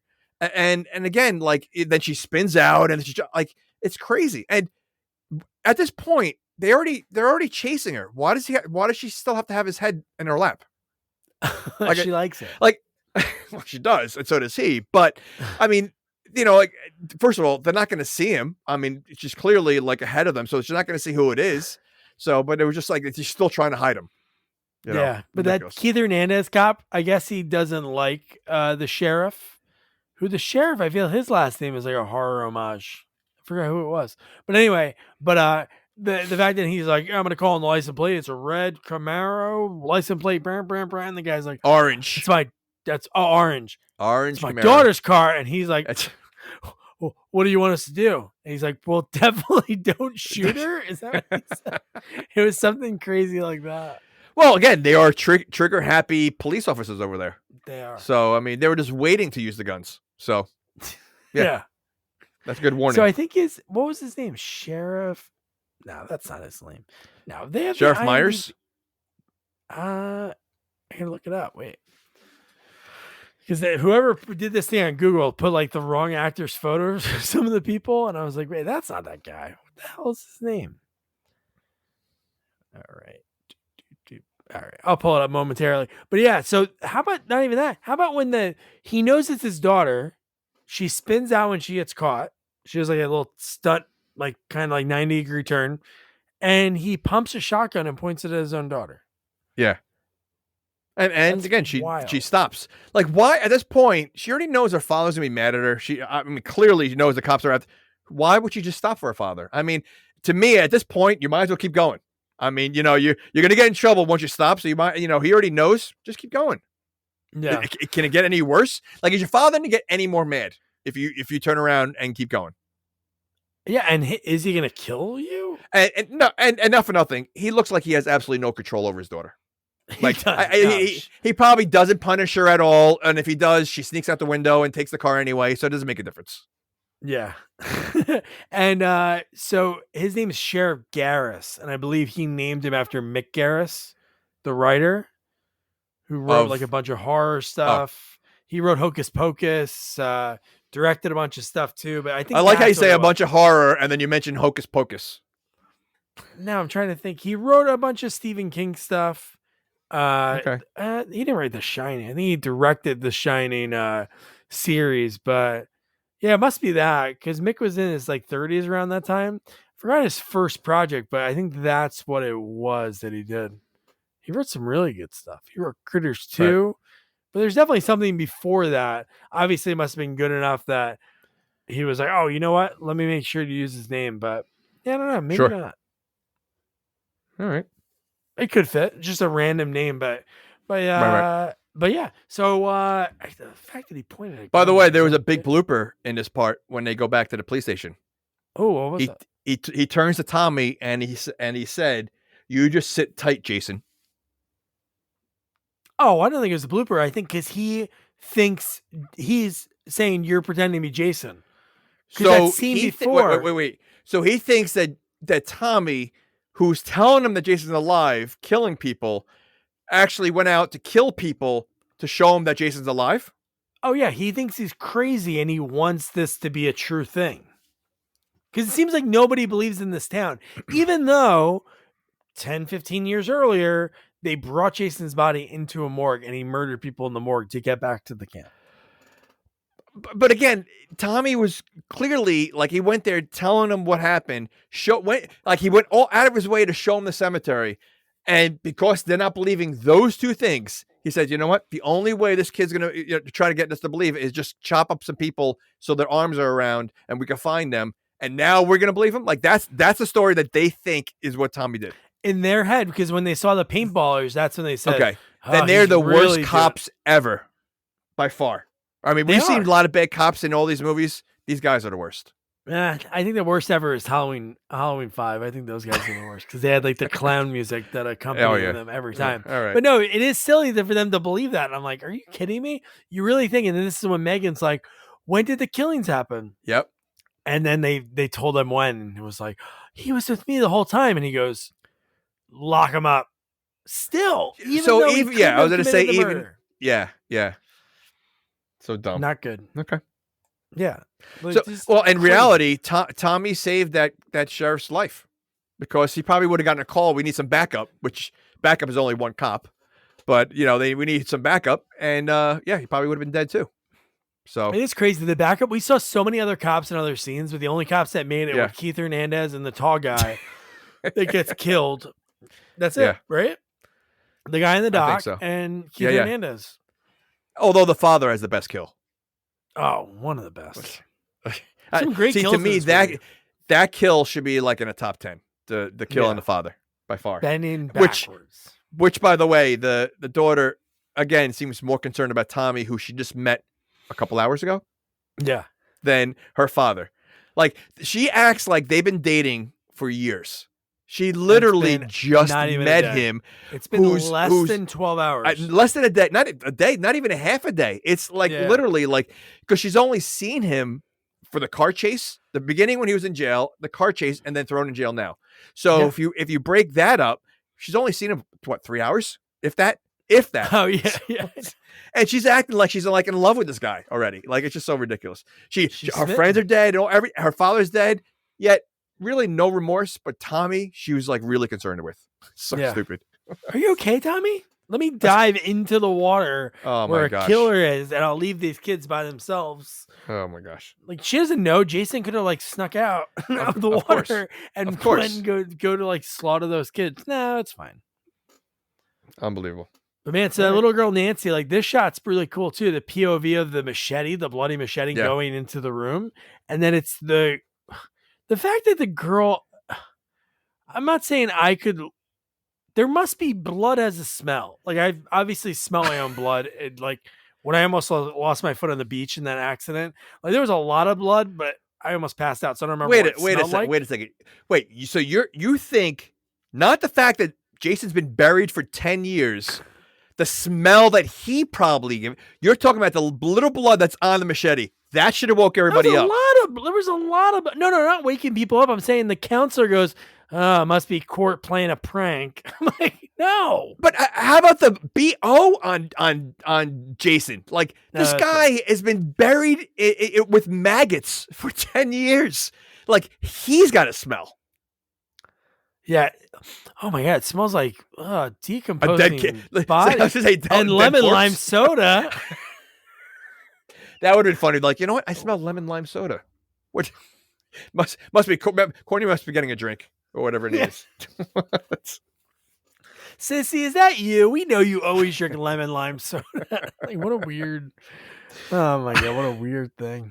But the fact that little girl, she's wearing a teddy bear, like the teddy bear shirt, and she's carrying that machete, like bloody machete. Just what a creepy image to see a kid like.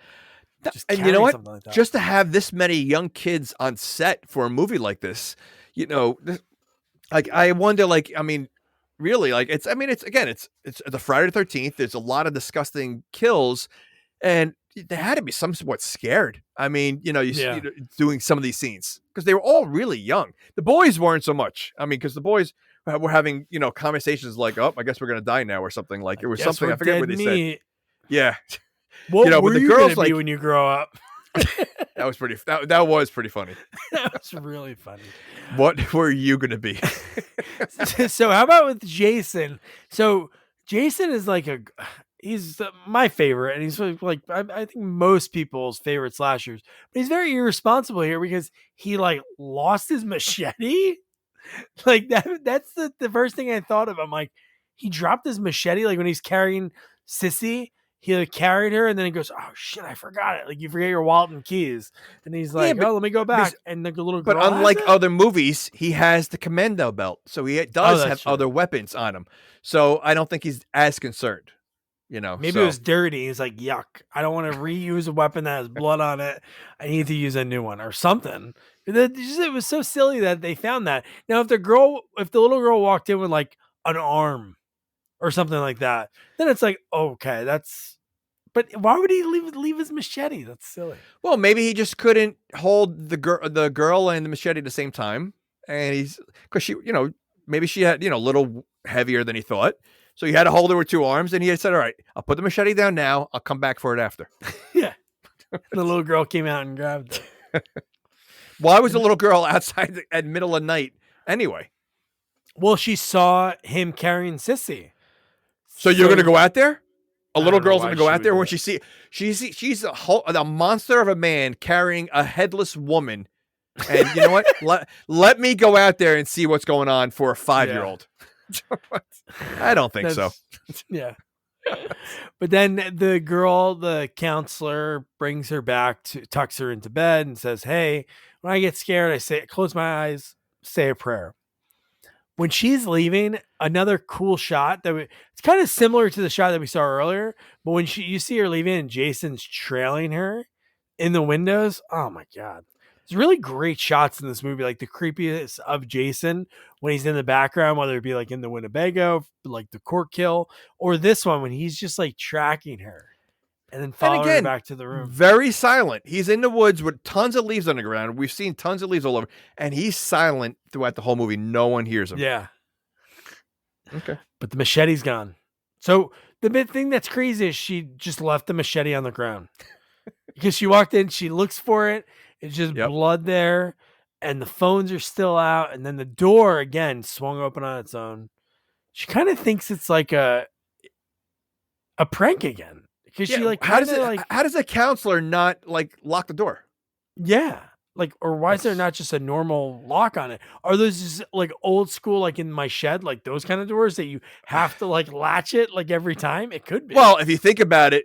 How old is this camp? I mean, it's been around for a long time. I mean, 57, he died. Yeah. Okay. Right. So I doubt it's been updated. It still looks like a cheesy camp, to send your children to. So yeah. But then he just pops through that door, man. And then again, this is one of the ones you don't see the kill. But I think I like the combination of those in these movies because you just see like you see the splatter on the window. The amount of blood in this room, we've seen him kill so many times. There's not a lot of blood, I mean, there might be dripping blood from a arm or the head, but it's not. This was a massacre of like multiple people in one room. Like that's the amount of blood. I mean, and the fact that it's all on all the walls. Like, what kind of kill did he do in here? It's like because after the blood splatter, he throws her through the window. And then afterwards, did he hold her up and just wipe her on the walls? Because that's all that can happen, Yeah, I don't know, like what kind, and I don't think like it would be necessary. It would take one break of the head, neck, or like a slash to kill this woman. But the amount of blood that's in there is like literally like he took like parts of the body and just started sprinkling, the arms against the wall and trying to do art out of it because that's what it looked like. It was like. Perfectly on every wall. Like there wasn't a wall that didn't have massive blood. It was ridiculous. When the sheriff opens the door, I was like mind blown. I'm like, one person I was too. Died in this I was too. And that's the one kill we don't see. And this is the amount of blood we that's just out see there. the blood and then we see her get thrown through the window and then whatever he does afterwards. But I love that he said he was doing art on the walls. It's a perfect segue to the weirdest scene. Again, why is Megan still allowed to be at the police station? Like her dad knows. Like when he goes to the Winnebago scene, he like lets her stay there. But that whole plan of him going, well, I think your art's stupid. It's like, well, you're so stupid. Dumb. And they start arguing. How dumb is that cop? Because they were talking normal 2 seconds ago. I know. And then they're going to argue. And then like she gets up in his face. Like it's just so stupid. Making out. And then he pulls the gun on her. And then he starts wrestling with Tommy. And then she takes the gun and again, did he really think she's gonna murder him? Like I know. Like that takes it to a whole nother level. Like yes, she's holding a gun against him, but like, you really gonna murder me right now? Like, and he's like listening to everything they have to say. Yeah. No, it is. Okay. Yeah, why would you ever think like cops have to know? And like, even if it was just a kid stealing your gun, but it's like the other cop's kid. Correct. Like you correct. really believe he should try to approach her. Like, what is she gonna do? That would have been better, right? If he goes to approach her, then she fires at the ceiling. And it it's like okay. shoots his leg or something like that by accident. Yeah, Oh, fine. Right. Yeah. But and not that this came into play in this movie, but this happens all the time. Why do they leave the key not in reach, but close enough that if he tied his clothes together to swing it over there, he could actually get the key to get himself out? Like, why don't they always do that? They always leave the key in the room to be able to get out somehow. Like, if I'm locking someone up that I don't want to bother me at all, I'm taking the key with me. Like, why even leave it there? Like, it's like, it makes no sense. Especially the fact that like Sheriff Garris, when he left, he was like, "Don't let him out." Oh, he's like, "Okay, sir." Yeah, he should have just like, "Give me the keys," so he can't get out. Like, it's not possible. Like, if something happens, like that's tough nuts. But I think he's killing people. No, let's make sure we leave a key that somehow Megan, like God, man.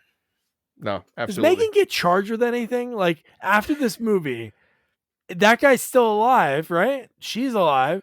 Who's pressing charges? The cop that got the gun pointed to him. There's 2 cops in there. A sheriff. So he's going to lose his job because he's pressing charges against his daughter? This girl does whatever she wants. You could tell. No, not against his own daughter. He's dead. Sheriff Garris is dead. Her dad died. I'm talking about the cop. So does that automatically make him a sheriff? Yeah.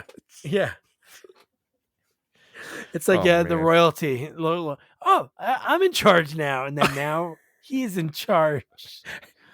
I'm the captain now. I'm the sheriff now. Yeah, I'm the captain now. But so then now this is when the sheriff and Keith Hernandez and the other cops show up at the camp.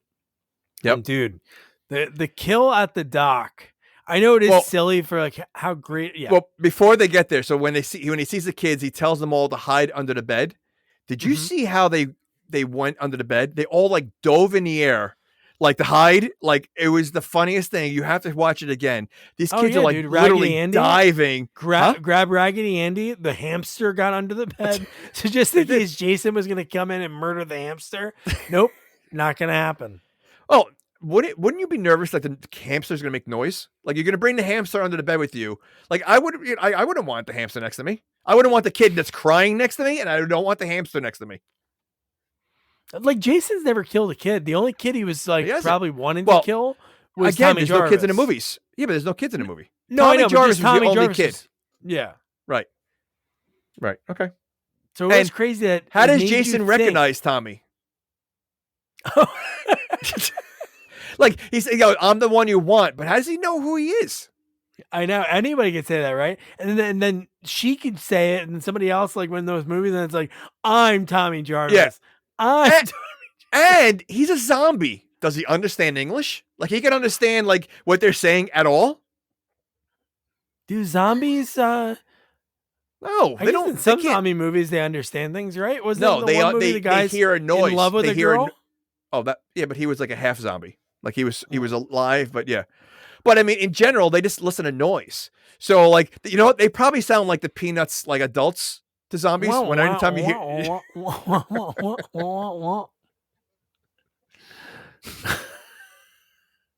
man. Oh man, but yes, so the dock kill is very cool. Oh, dude, just seeing him walk back and forth, and it's just like the way you see him reach for his little utility belt, and just like the guy's looking at him. He hears him, and it's like, and right through the eye, and he falls. It looks so good, man. But perfect aim, like perfect, like it's just ridiculous. It's so flawless. It really is. Like, there is nothing he can't use to kill someone. Like, he has skill in skill in art of weaponry, and he can use anything, and easily kill anyone with anything from any distance. Like, it's ridiculous. He uses things that aren't even real, like in part 7 when he has that like weed whacker with saw blades on it. Like, he's commando. Yeah. Didn't Arnold use a weed whacker in the shed? Like, he used he threw the saw blades like frisbees. Yeah, saw blades. But that's okay. So Jason would do the same thing. He was in that shed. Jason was commando in this movie. He's got the utility belt. He's got the knives on the side. Like, he's commando. That'd be a movie. Arnold is like fighting zombies, and he has to. I thought of that. Jason versus Commando. Oh, Let's Jason versus him. Ooh, that'd be good. Or Jason versus Rambo. I mean, you could either one. I think that. Listen, Rambo, we're gonna break you out of prison again, but you got to go after Jason. You know that could have been a movie. And he's at the point that he's just mumbling for 90 minutes. You know what? Jason can't understand English anyway, so it doesn't matter. It'd be like a movie of like what and just like head nods and. Or Jason will understand that, or maybe that's what Jason understands. That's his language, yeah. Just grunts. So again, like to mention that girl Nancy again, she's in like she's in 7 different scenes. So if you're a kid actor, I don't know what she did after this, but that's like a big deal in like a movie like this because she's in she SAG. runs out and she's definitely in SAG.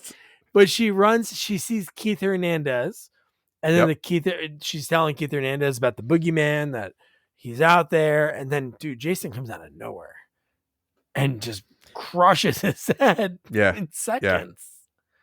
Again, like you said, he comes out of nowhere. Like you have cops that, I mean, Jason is literally like the best criminal ever because no one ever hears him coming. He gets around, he escapes every time.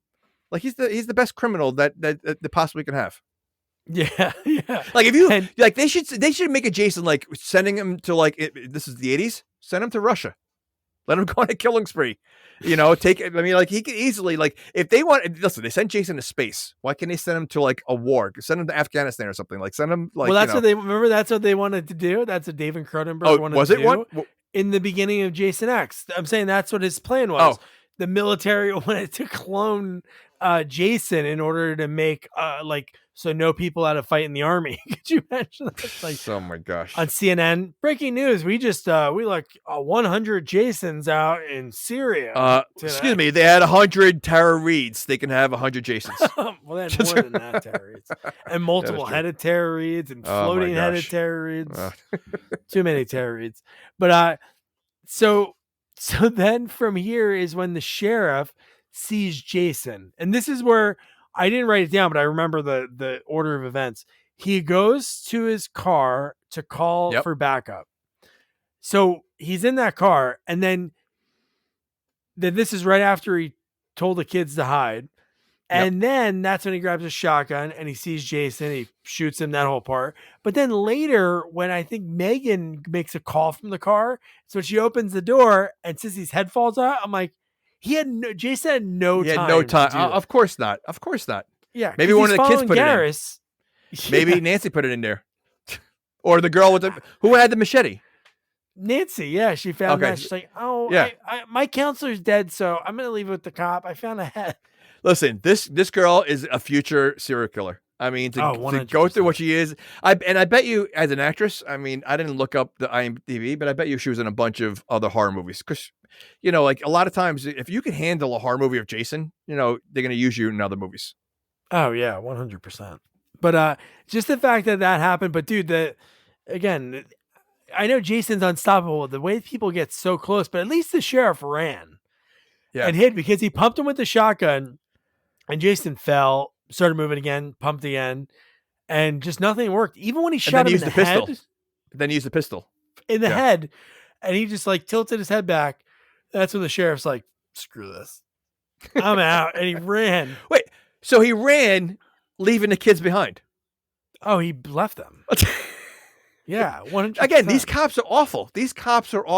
They really are bad. They're ready to shoot someone, and literally they're there to protect these kids. And he's like, screw them. I'm leaving. And he left the kids there. Yeah, no other ammo. He couldn't have. He has more shotgun shells in his car. He could have ran. He literally, I think he shot twice and then ran out of bullets. Yeah. Like you're going out there to find Jason, who's you don't first of all, you don't bring more than just 2 bullets, but you don't bring more than a pistol besides a shotgun. Like you don't bring 2 shotguns. You don't have like an Uzi or something. You don't have something that, you know, a little bit more. Yeah. Like in all those movies, like Mel Gibson and Lethal Weapon, I feel like they always have in the back, they open the trunk and they always have other weapons. Absolutely. So, I mean, again, you're going after Jason and he really wasn't prepared. So not at all. That little girl was only in Friday the 13th, Jason Lives. And then a movie in 1988 called Zelly and Me. Okay. And that movie had people I never heard of. So And that's it? Yeah, Like she wrote that's she it. Wow. That's She crazy. rode off though. in the Like sunset. That's interesting. Okay. So I know so many times in these movies, usually like the teenagers, the 20 somethings, they run pretty fast away from Jason. But I feel like Garrus is kind of booking. But every time we saw Jason, he was really like speed walking. Yeah, I was going to so say fast. he walks fast. He walks faster in this movie than all the other ones. Yeah. Again, he was more human in this movie, even though he was more monster. Yeah, he was walking with a purpose. I think that's He was, that's 100%. the correct. And this is where we get the 100%. one kid that says, "Oh, we're dead beat, we're dead meat," and then later, that's right after Megan gave a speech to the kids, and then when they hear Megan screaming, it's him again. Yeah. He's like, "We're real dead meat."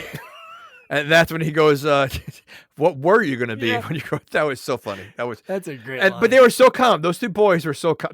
They look very familiar too. I bet you they were in a bunch of things because the one kid they looks familiar. did.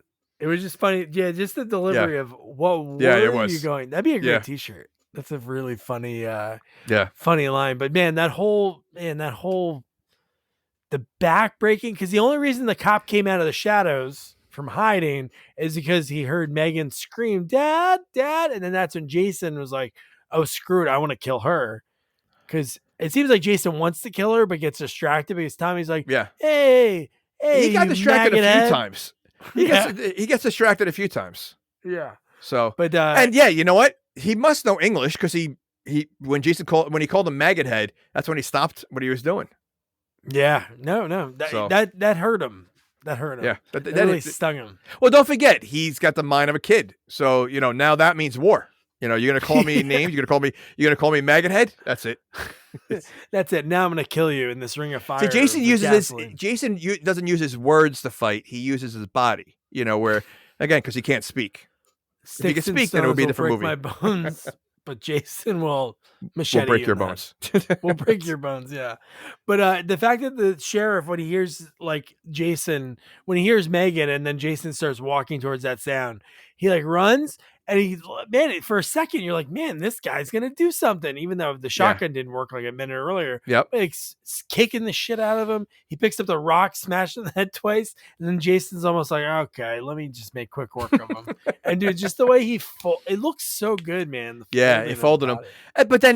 But what's her name saw this. She saw this happen to her father. And then she just ran back. And again, it was like, that's it. The remorse when she sees her friends dead and her father really weren't that. She really didn't seem that upset. She's psycho. She was almost relieved, oh, now he's not gonna have I don't have to worry about the cops anymore. Yeah. No, but you're right. No, no remorse. But man, this whole and Tommy tells her to go to the kids to watch the kids while he's doing his, and she leaves the kids also. She does. They both everybody left the kids every time. Yeah, nobody cared about the kids because even when she was with the kids, then she went back into the water. That's what I mean. The kids are almost like a hindrance. They were just you know what, they're in the way. We're trying to get something done here, and just get under the bed. Yeah, and just lay what is getting under the bed? Watching it. So you have a crazy murderer walking around. What is getting under the bed going to do? If anything. To me, that's more dangerous because then if you're trying to run away, you got to slide back under the bed and find the door. Wouldn't it be better all right, sit on your bed. So the minute you see him, run out of there. Under the bed means that it's going to be more difficult to get out of the cabin. No, you're stuck. There's one way out. Right. That's what I mean. Door and maybe a few windows, but the windows are so high. What is under the bed? It's not like a bomb shelter. All right, protect yourself. This is a murderer that literally, if he had any common sense, he's going to look under each bed. Yeah. And in every movie, they look under each bed. We discussed this, I think, in one of the movies where does that really work when you hide under the bed? Because I forget what movie we watched. Well, they either under the bed or in the bathroom stall. Or behind the curtain. So many of them. Yeah. I know. But yeah, so again, to have all these kids, if there's all these kids under the bed, half of them are not going to make it. Oh, yeah. And not every kid can fit under a bed. There's not like there's a million. So he would just be able to look and see something really quick. But the fact that he busts through the door, I love that he goes in through there. And then the way he flies through the window to grab Megan. And again, why wouldn't he kill Megan?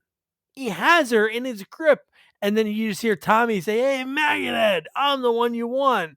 And you're right. Like earlier you said, wouldn't he be like, who are you? Like, not only that, even if he heard Tommy, he wants to go to Tommy, what old Jason would have done was basically snap her neck, throw her to the side, and then go after Tommy. Like, not just like leave her there, barely alive, just choking her to death, and just put her down nicely, and then go over. So yeah, I mean, it makes no sense that he lets her live.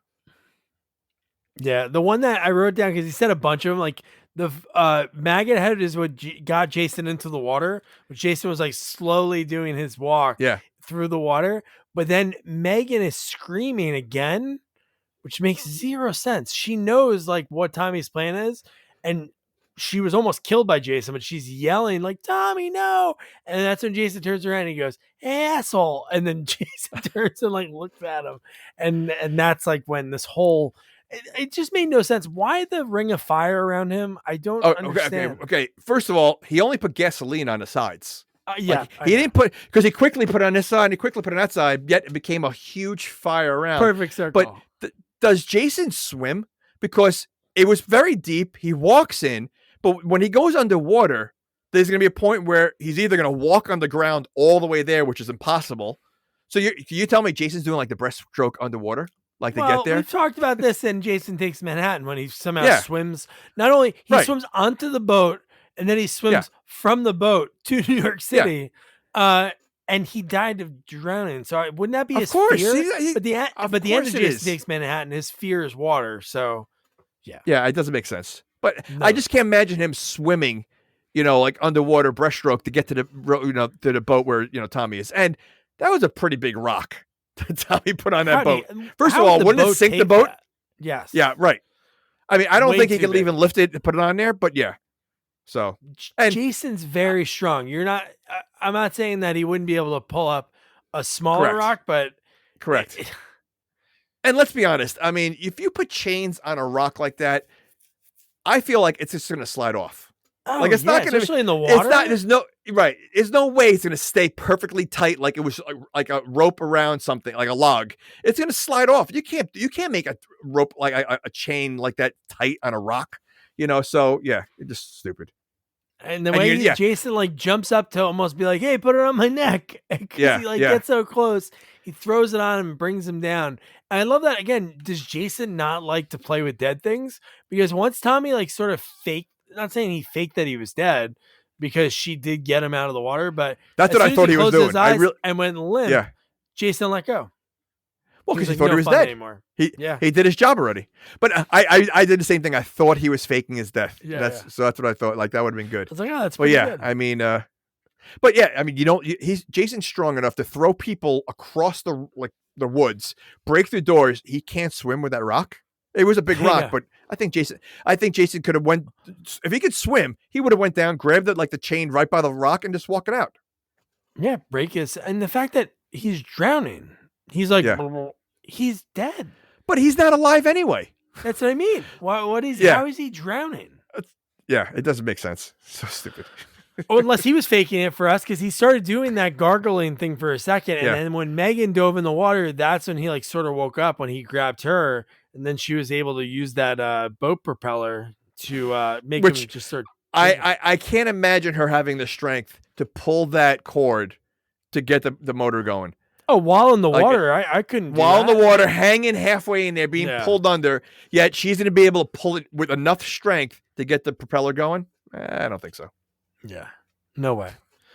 And then at this point, this is when I wrote down like, oh, I don't see Tina's house unless it's so dark that you can't see it. For part 7, like across the way.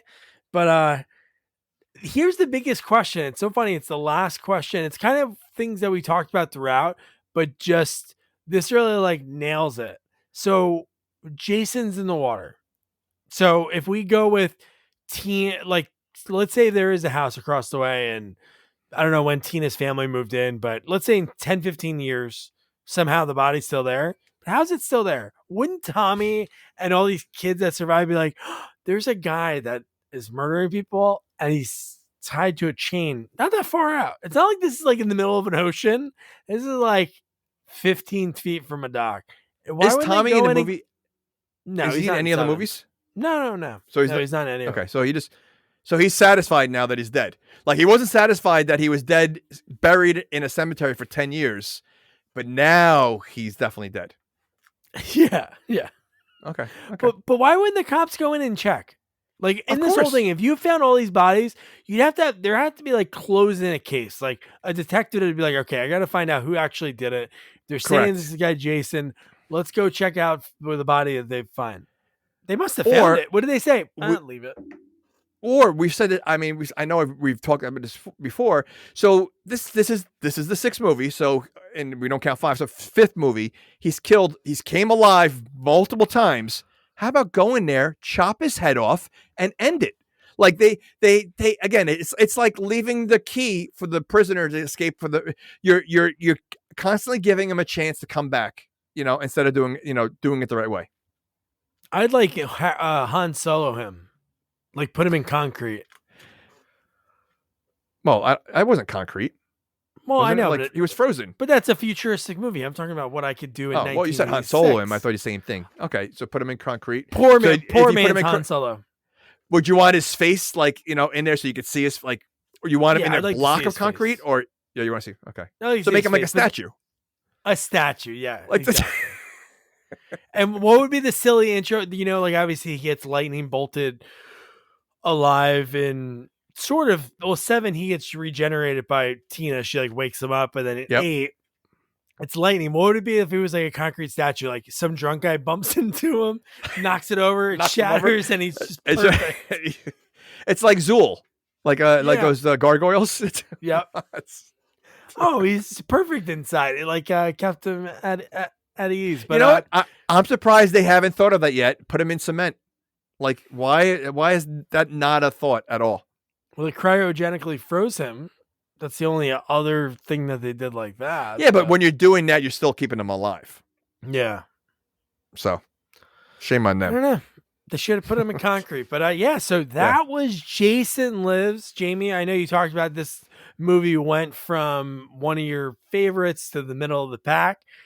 I don't know what else to. Are you going to be watching? Well, tomorrow's Friday the 13th. Are you going to be indulging in a Friday the 13th movie? And if so, which one would you recommend? So okay, so first of all, you didn't ask me if I would recommend this movie. Well, I know you. would. So yeah, I definitely would recommend it. It's part of the franchise. I like Friday the 13th so much better than Halloween. I've only seen 2 Halloweens. I think Michael Myers is lame. I think this movie is entertaining. It's not your typical Friday the 13th, and I think it loses points because of that. So, it's almost too silly at points, to be a horror movie. Like, I don't even know if you can consider this a horror movie. Like, there's a lot of funny parts to the movie. It just doesn't make sense. So yeah, it definitely moves into like the 4, 5, 6 ranking where it's not the top 3. It's like 4, 5, 6. Yeah. But no, if I was going to watch one, I haven't seen 2 in a long time. I think that would be the one I would see. But I don't want to, just in case we do cover it. I want it to be fresh. Even though technically, we have a this long time till Friday the 13th. I think there's one next year. I don't know when, but well, you know what? If we get someone from the movie, it could come sooner. So you we'll think see. you'd remember it? You sometimes don't remember which one we're Well, watching. no, not that I'm not going to remember it. Like I said, I did watch this one by accident. So Yes. I did remember the movie, but it's funny. I think I liked it less the second time I watched it. Huh. So because first time was obviously fresh. So yeah, I'd rather keep 2 fresh. Okay. I'll be watching on there's a group on Twitter. They're called the Stranger Friends. Our buddy Pete does it. Pete, who was on our exes too, he dressed like a priest for that review and he came on and helped us out. I think it starts at 8:00. They're doing Jason Takes Manhattan at 8:00. You look at it on Eastern Standard Time. Hashtag, That's the one they pick. What's my favorite one? I watched Oh all my of them. gosh. That's a good one. Fun. I will be watching a horror movie this weekend that you're going to mention soon. So Yeah, so the next sequel we're going to be covering. So it's so funny, like, we cover Psycho 2 last week, and then I'm like, oh my God, I can't believe there's a Psycho 3. And what happens? One of our buddies, frequent reviewer, he's moving up the echelon of the most episodes reviewed, Nick Sperdone. He's in Philly at like a market, and he's like, "Oh, dude, you want some of his VHS tapes?" He sends me a photo, and there's a cool old Deathfish one, and then randomly Psycho 3. So I'm like, Jamie, we got to do it. So yeah, I've never seen it. Looking forward to that one. But I think, listen, you know what? For a franchise to have the first two movies be really good, I think the clock is striking that the third one, you can't have magic 3 times in a row. And so I think this one is gonna be a thumbs down for me without seeing it. I haven't seen it, so I don't know, but I'm guessing this one's gonna tank. That's my guess. I don't know. The only thing that I don't know anything about it. Hard is the top 2. That's the hardest I position for Psycho 3 is because Psycho 2 is so good. Well, the first 2 are so good. So, there's no tell me a movie. I mean, even like, say Star Wars. We love Star Wars, and Star Wars Empire Strikes Back was really good. Still like Return of the Jedi, but it's definitely the weakest one of the 3. Oh yeah, because it got silly. So it's hard to have those 3 movies. Even look at Rocky 1, 2, and then 3 got silly. 3 was still good, but again, not compared. Phenomenal. 4 is right, and they came back and they made that big change. So now I don't know if Psycho 4 is going to do that, because I have a feeling Psycho 4 is probably just as bad as Psycho 3. Yeah, and it's more of a prequel. It's a story told by Anthony Perkins. So right. I'm excited for that. So so that's your homework. So if you watch Psycho 2 with us for the first time, we're watching Psycho 3 for the first time as well. So that'll be fun. So don't be a farthead. Don't forget to review, rate, share our podcast. Follow us on all social media at Sequels Only. And don't forget to check out our website, sequelsonly.com. Good night. Good night. Good night.